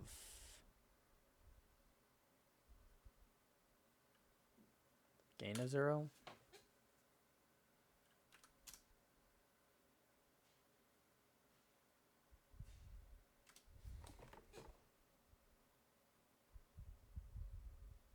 No, we could just start greatest at 0, right? Because think about it. Pre-sum has 0. So if his altitude, it starts his trip at point 0 with altitude is equal to 0. We're asked to return the highest altitude of a point. So worst case scenario, he has like all fucking negatives afterwards.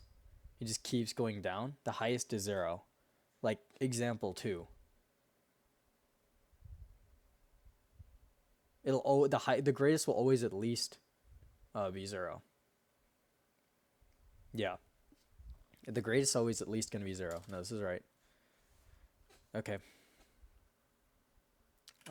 For I in the range of length of gain,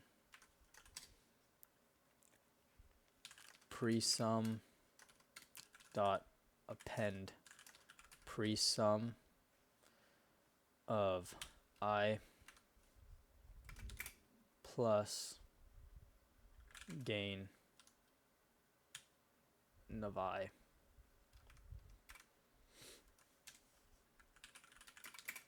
Greatest is equal to the greatest, or max of whatever greatest is, and this stuff, or we can just like look at a pre-sum of I will tell us the answer, because we already compute the first one. So yeah, after we append, so like for example, if we start at 0, we're taking, yeah, whatever, dude. This should work.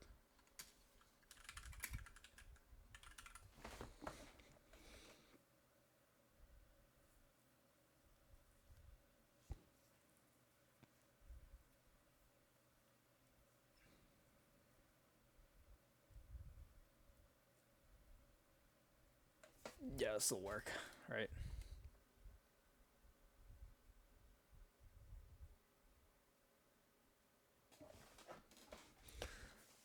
Okay.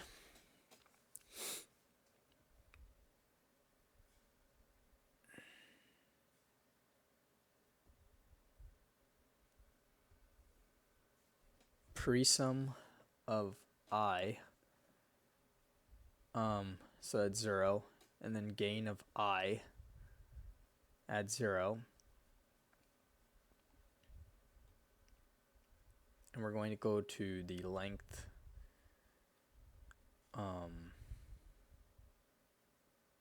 dot append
starting at 1.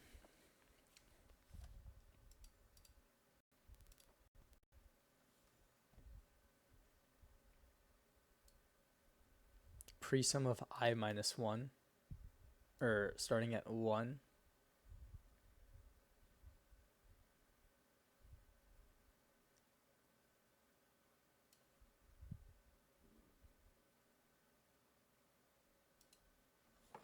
Presum of 0 is equal to 0, plus gain of this. So, wait, let me just print this every time.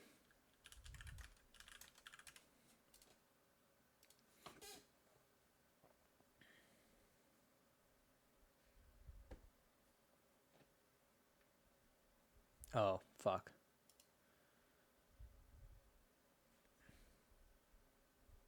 Oh, yeah, no, this won't work, bro. Or...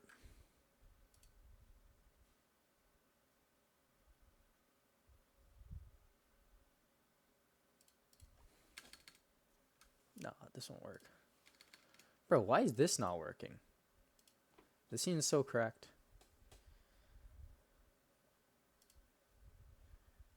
Why the fuck is this one not working, though?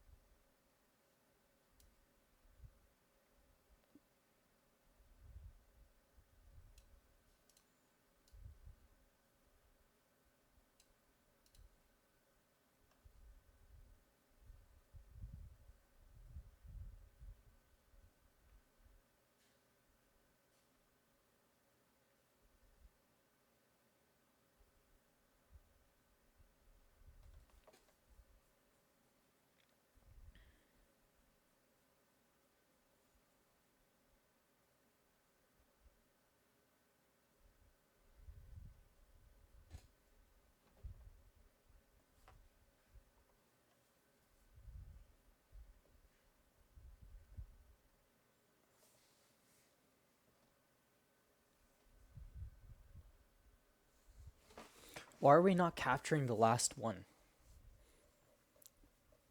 781. Why are we not capturing that? Greatest equal to max of greatest and presum of I. So, going to length of gain.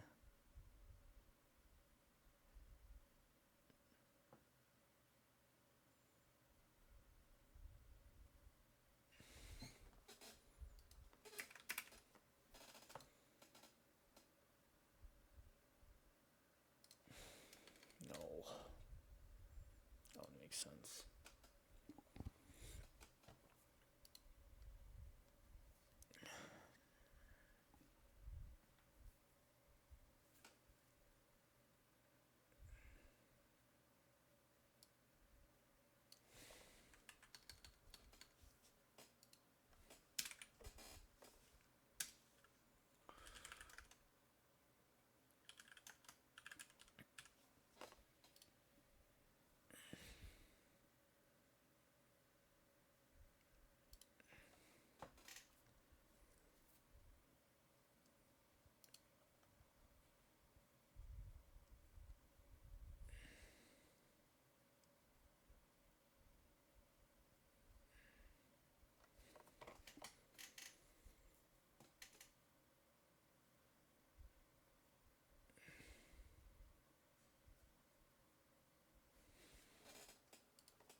Oh, I see. Because we take care of I. Since I starts at 0, we already have pre-sum of 0 in there as the greatest. We wouldn't even consider that. Greatest already starts at 0. We'd start at I plus 1 is what we'd care about for greatest. Okay, that took a little longer than I would have hoped, but it's fine. It's not the end of the world. It's not the end of the world, dude. I'm so hungry. Oh my god, I'm so hungry, dude. My stomach's eating itself from the inside out. Shit. Fuck, dude. I'm so hungry. God.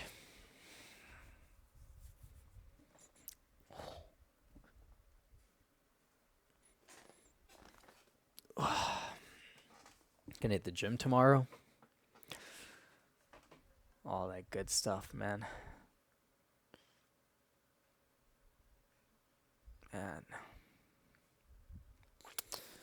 Alright, man. I am so hungry. Fuck, dude. I'm probably gonna come back, try to get some food. Let's continue from where we left off, shall we? Find pivot index. Given an array of integers nums, calculate the pivot index of this array. The pivot index is the index where the sum of all numbers strictly to the left of the index is equal to the sum of all numbers strictly to the index's right. If the index is on the left edge of the array, then the left sum is 0, because there are no elements to the left. This also applies to the right edge of the array. Return the leftmost pivot index. If no such index exists, return -1. So, if we have nums equal to 1, 7, 3, 6, 5, and 6, our output is 3 because we want the leftmost pivot index, right? So at 6, as you can see, that's 8, and that's 11, and 5 plus 6 is 11. So around 6, those numbers add up to 11.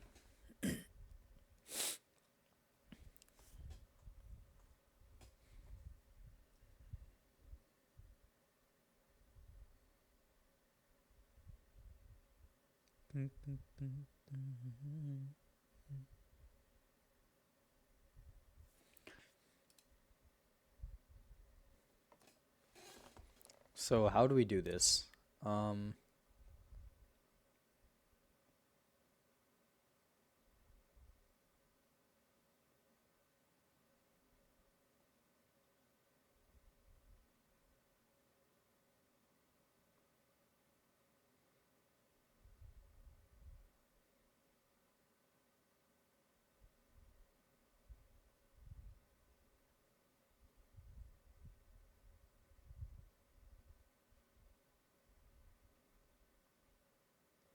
Okay.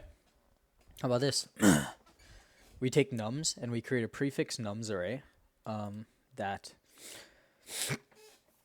adds up all the numbers left going to the right. So 1, 8, 11, etc. And we create another array that adds up all the numbers going to the left. 6, 11, 17, and so forth. and we take the first number that's the same in the arrays. Yeah, the first number that's the same, and that's the index we return. Okay. Left sum is equal to, or let's first create it, okay?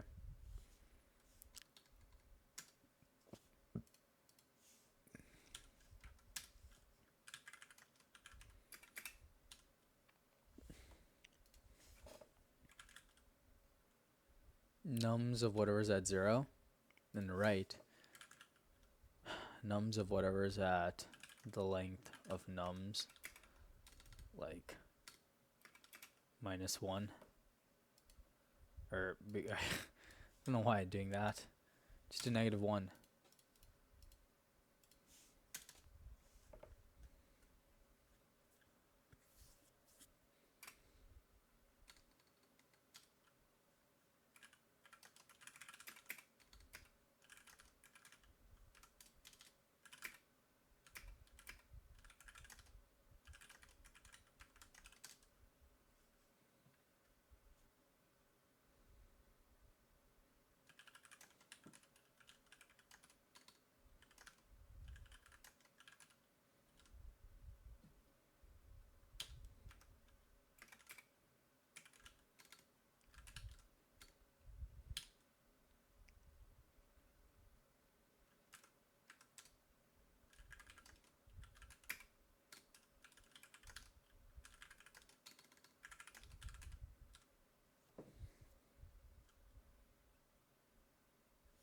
Why don't we just call this counter?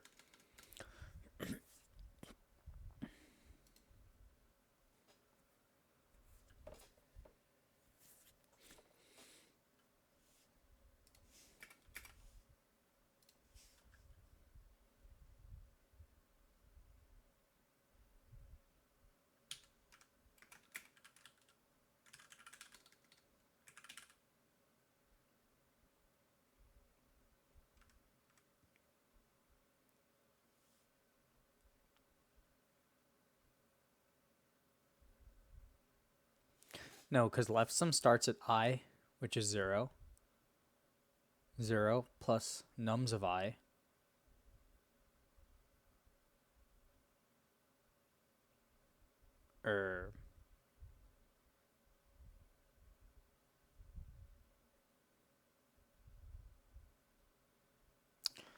Yeah, maybe you should do something like that, because yeah, nums of I starts at this, and left sum of I -1. So you can pull that first one, and then right sum of I -1, pull that first number, and add it to this counter here, which you know, guess we'd start there, and yep, counter would just go on down each time. But if I print this, then I have left sum, and just to make sure we did this correctly. Pretty sure I did. Pretty confident I did, but we'll see. Taco Bell, by the way. It's pretty fire. Of course I did it correctly. I'm just him. Of course I did it correctly. Okay. Cool. So, from the left, let's see, how are we going to do this, guys? How are we going to do this? Return the leftmost pivot index. Wow. It wants to return the leftmost pivot index. It's crazy. That's crazy. Oh, then we have a left pointer and a right pointer going inwards, and we just find the first fucking one, right? First one left, or whatever. The first one that's the same. Yeah. Okay. Cool. Left is equal 0.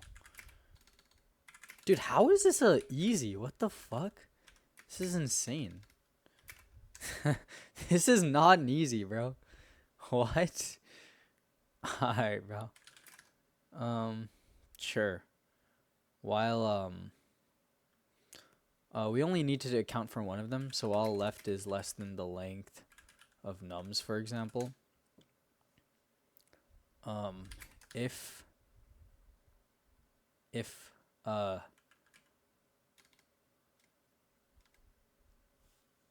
I guess it doesn't really matter. If left sum of whatever's at left is equal to right sum of whatever's on the right side,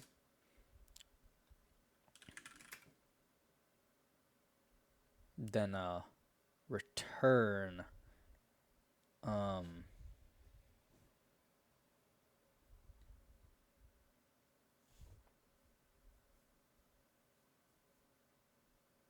turn left, I guess.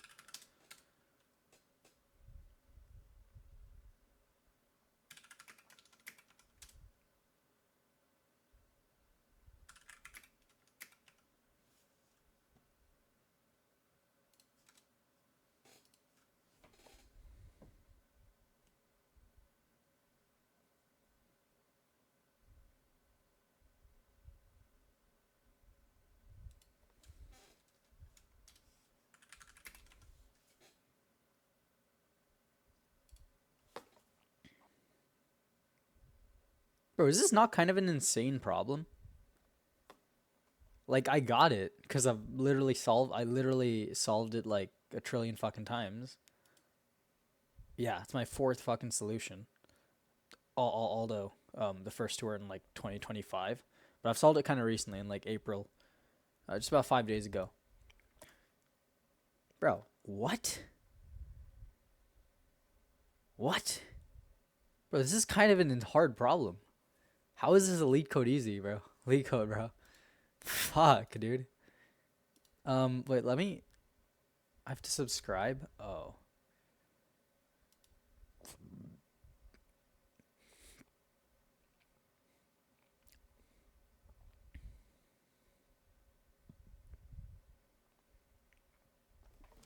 Wait, let me see how this guy does it. So, total is equal to sum of nums. Left total is 0. For I in range length nums,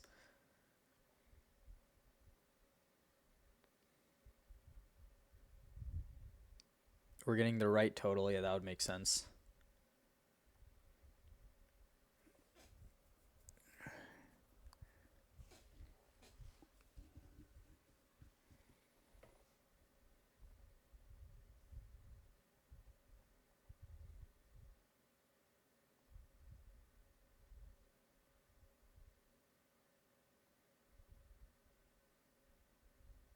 Total minus left total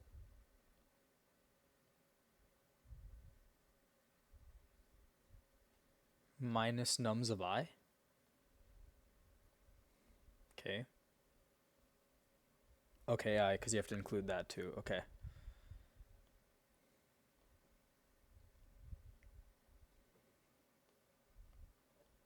If right total is equal to left total,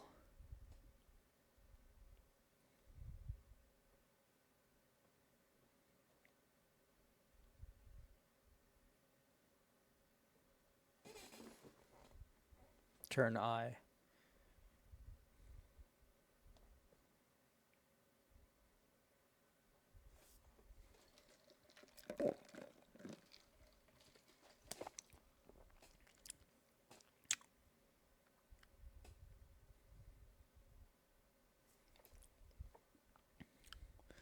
Okay, let's see this JIT explain it, bro. Maybe this guy's gonna explain it really well.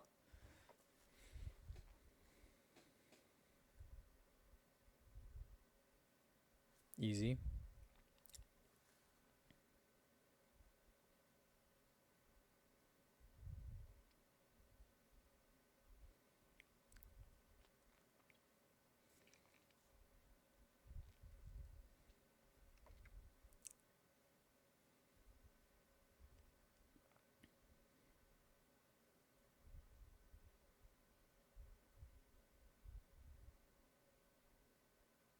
Oh, okay. So if I want to get, you know,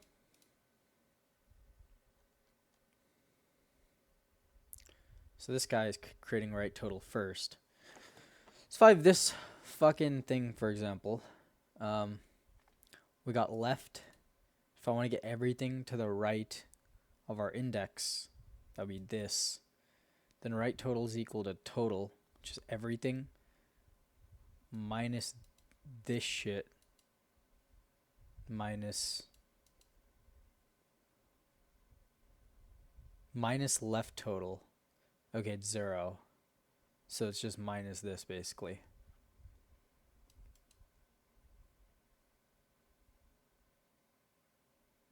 Oh, because this is not that. Okay. The pivot itself wouldn't be included either. That makes sense. And so then once left total, then you add this to the left total, because now the pivot is like this. For example, pivot is 7. So if we want to get right total, we'd have the left total, which is 1. And we'd subtract the 7, 2. And we just have this shit. And then we check if this is equal to that. And then return I if so at the pivot. If not, we just add this left. That's a smart method. Holy fuck. Bro, that's so intelligent. Bro, this is not even a sliding window, bro. This is just smart as fuck.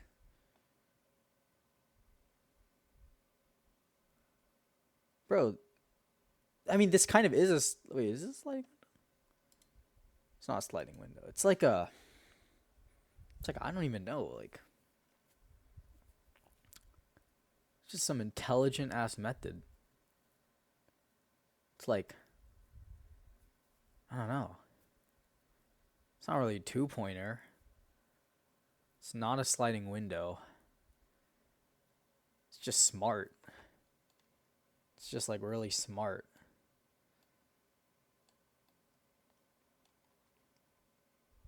Damn.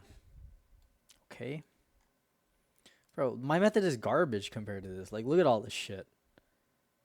Bro, what the fuck? My method is dick. This is like such a simple... It's like intuitive too. It's like simple, it's also intuitive. What a beautiful solution. I always thought that shit was cringe whenever like people say shit in like math is like beautiful or whatever. I watch like videos, bro. I watch like these like math videos, like 2 blue, 3 blue, 1 brown or some shit. And like sometimes I'd hear him or like the people he's talking to or the explanations or whatever be like, such a beautiful solution. Like, bro, what about that shit was beautiful, bro? It's just like math, bro. I don't know. It's like, I think I get it though. What a beautiful fucking solution. Alright, bro. Let's see, bro. Let's do it. I forgot it. No, I'm just kidding. I'm just kidding. I remember. Alright, let's go. So this man initially has like a left sum, right? Your left sum would obviously be equal to 0. I don't remember all of it, so I'm just gonna kind of work through it, and we'll do it. For I in range, length nums. Okay. Then we're gonna calculate right sum. Yay! Isn't that great? Right sum is okay. We'll think about it. It's the total. Okay, we need the total amount so we can get right sum. Total is equal to sum of nums. How beautiful. So right sum would be equal to total minus left sum. It doesn't really matter which order we put this in, but nums of I, because we don't want the pivot in there either, okay? If right sum is equal to left sum, return the pivot, and then like we're just gonna add to left sum or left sum plus equals to nums of I, like the current pivot, kinda. Yeah. think that's right. Oh, and we'd return a -1. Nothing happens here.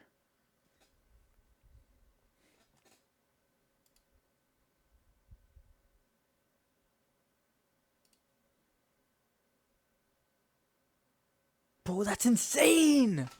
What? Bro, this isn't even like... Wait, what is this? Wait, I have to ask ChatGPT. Wait, what is this considered?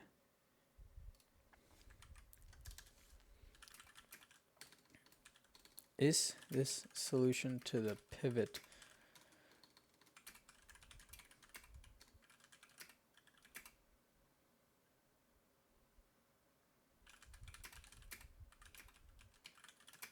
like 2 pointers, sliding window, because it seems pretty unique.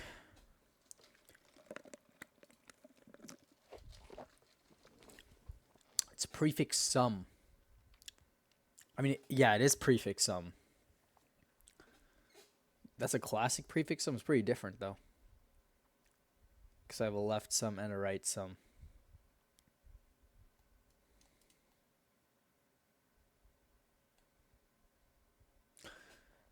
Okay, I guess it is prefix sum. Bro, that's pretty sick.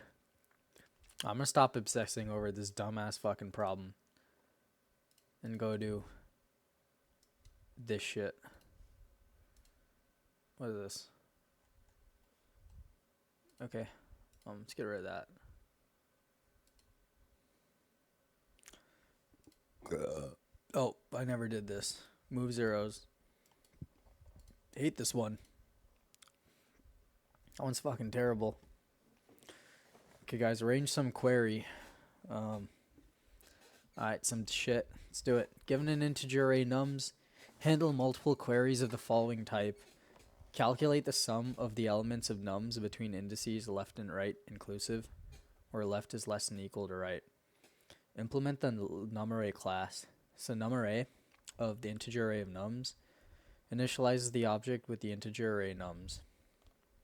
Integer sum array of integer left, integer right returns the sum of the elements of nums between indices left and right inclusive. So nums of left plus... Yeah, okay. Bet.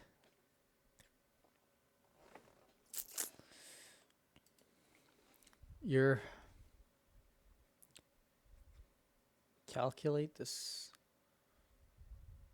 Implement the numArray class.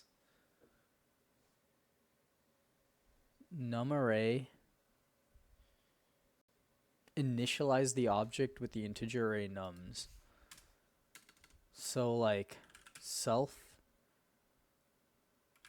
dot nums equal nums.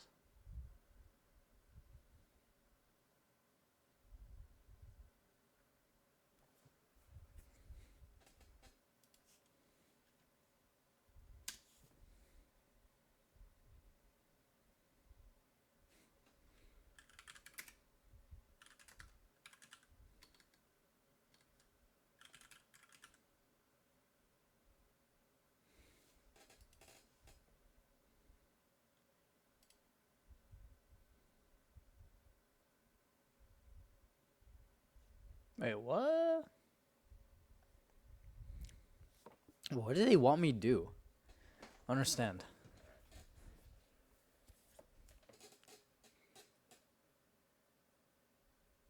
Oh. From left to right. Guys. From left to right.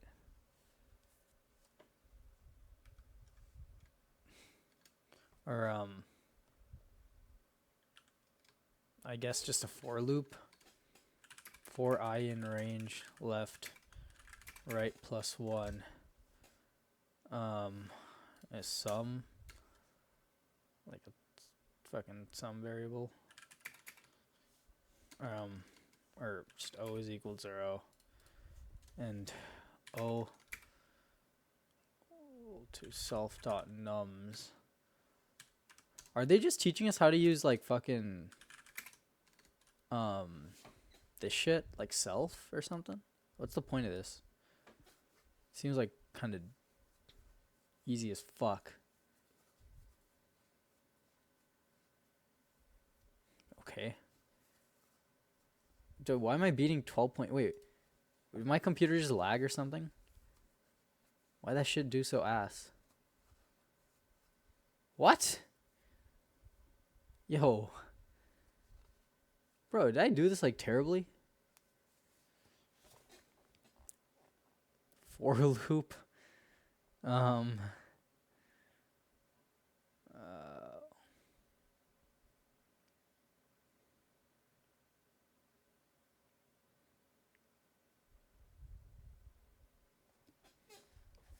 I don't know.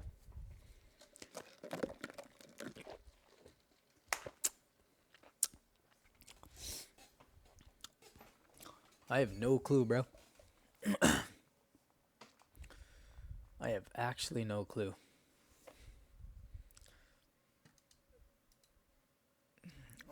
I do this bad. I do a bad job. I don't know.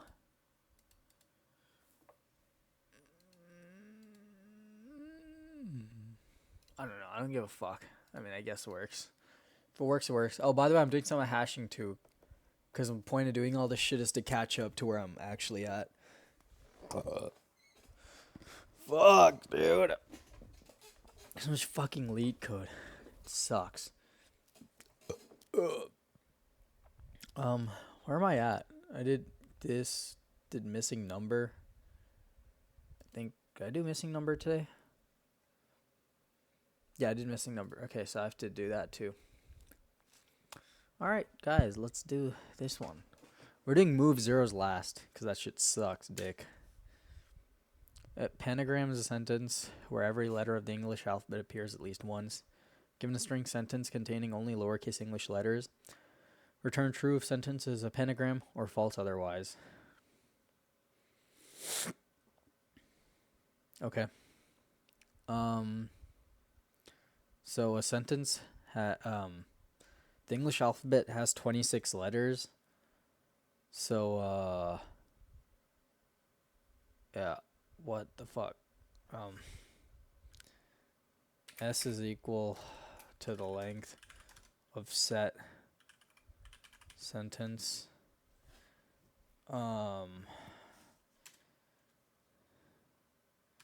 If S equals 26, turn true, else turn false.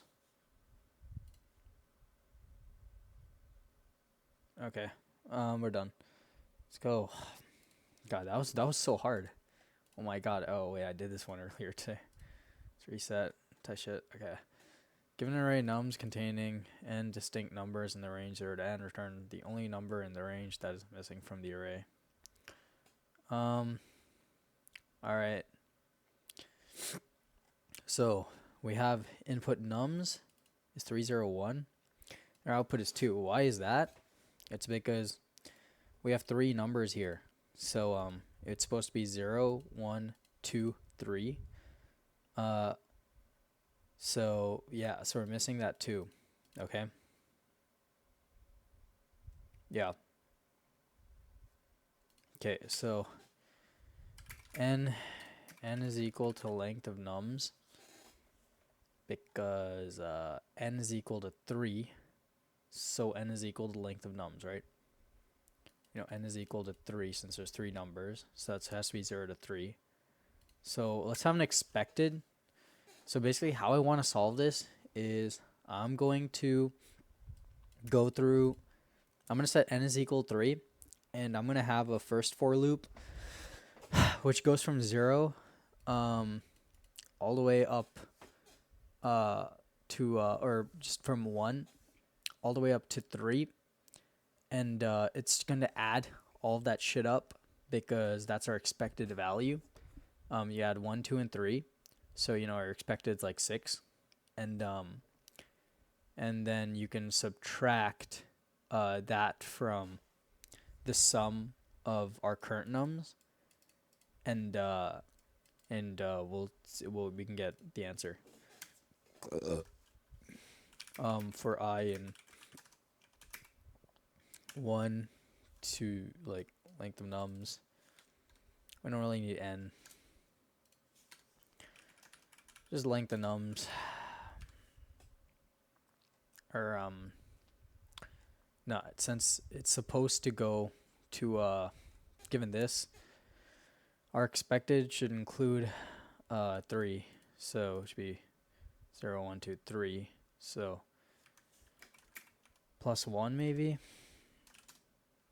Let's have an expected is equal 0 plus equals 2I, and then return expected minus the sum of nums. I think that would be it. Yeah, it's the answer. O of n time complexity. Yeah, because of the loop, and then I guess O of 1 space complexity. Yeah, pretty solid, I say. Pretty good solution.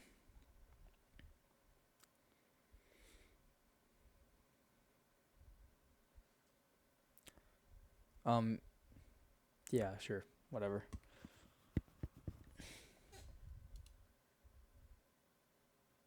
Okay, move zeros. Let's do it.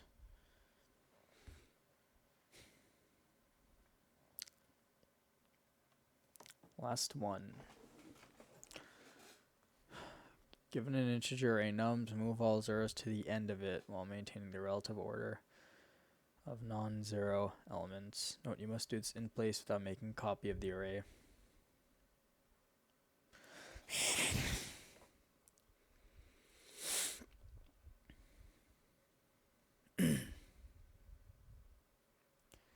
Okay.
If nums of left is equal to 0.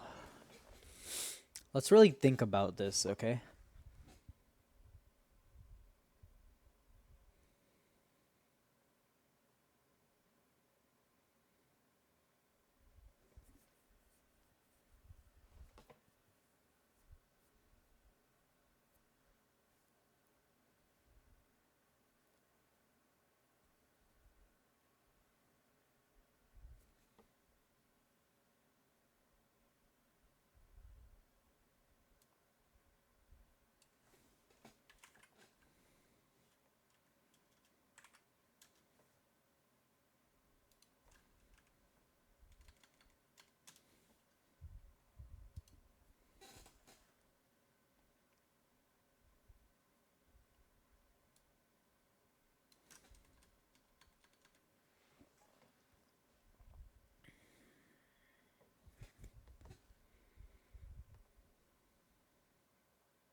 Okay, I'm gonna just look at my submission, man, and I'm done.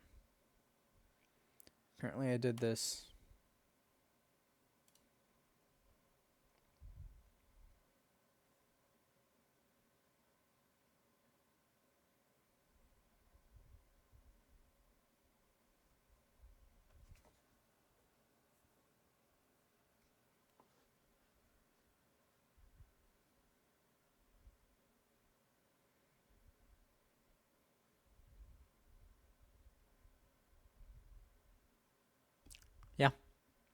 That would make sense. So our current solution works, but not really actually.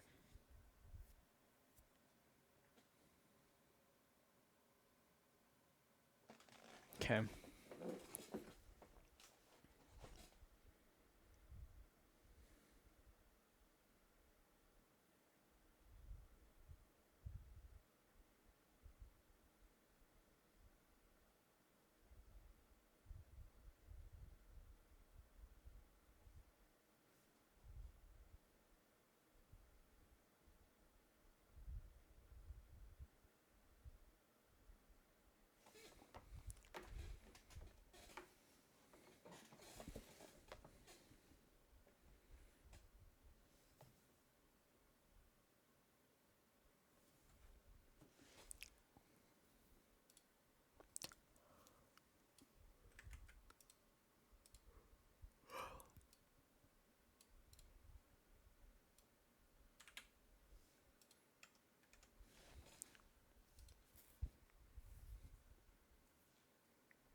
Oh my god.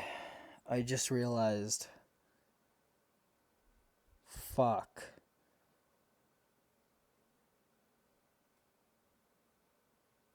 Shit, dude. It just clicked. We'd have a left pointer that starts here.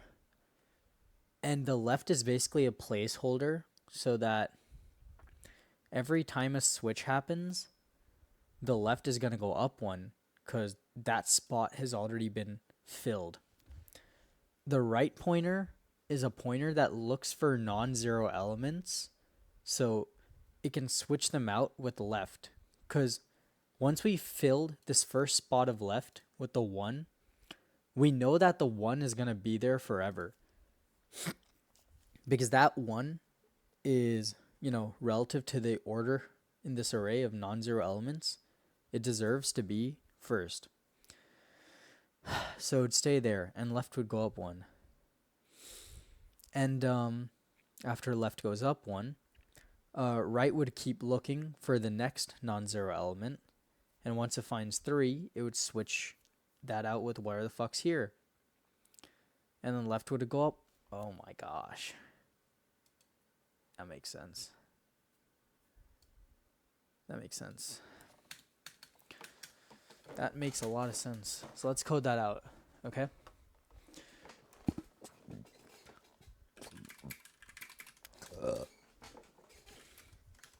While left is less than and right is less than the length of nums. Okay. If nums of what is that right is, I can't even see properly anymore. It's not equal to 0. What we're going to do, right, if right is not equal to 0, then we're going to do nums right, nums of left, nums of left, nums of right, and now we'd switch them out, and after we'd switch them out, left would go up 1, right would always go up 1, and we'd return a nums. We would do this in place.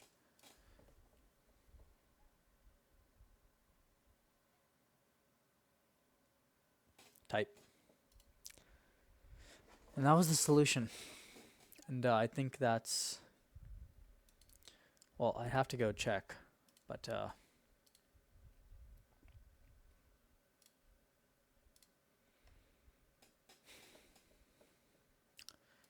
so think we did everything here is done. And I did hashing. If I'm not mistaken, I did hashings this and missing number.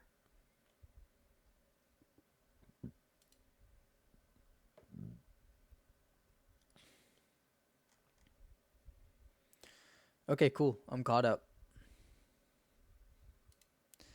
I'll be releasing counting elements later today. It's already the next fucking day, so I have to do this today. Yeah.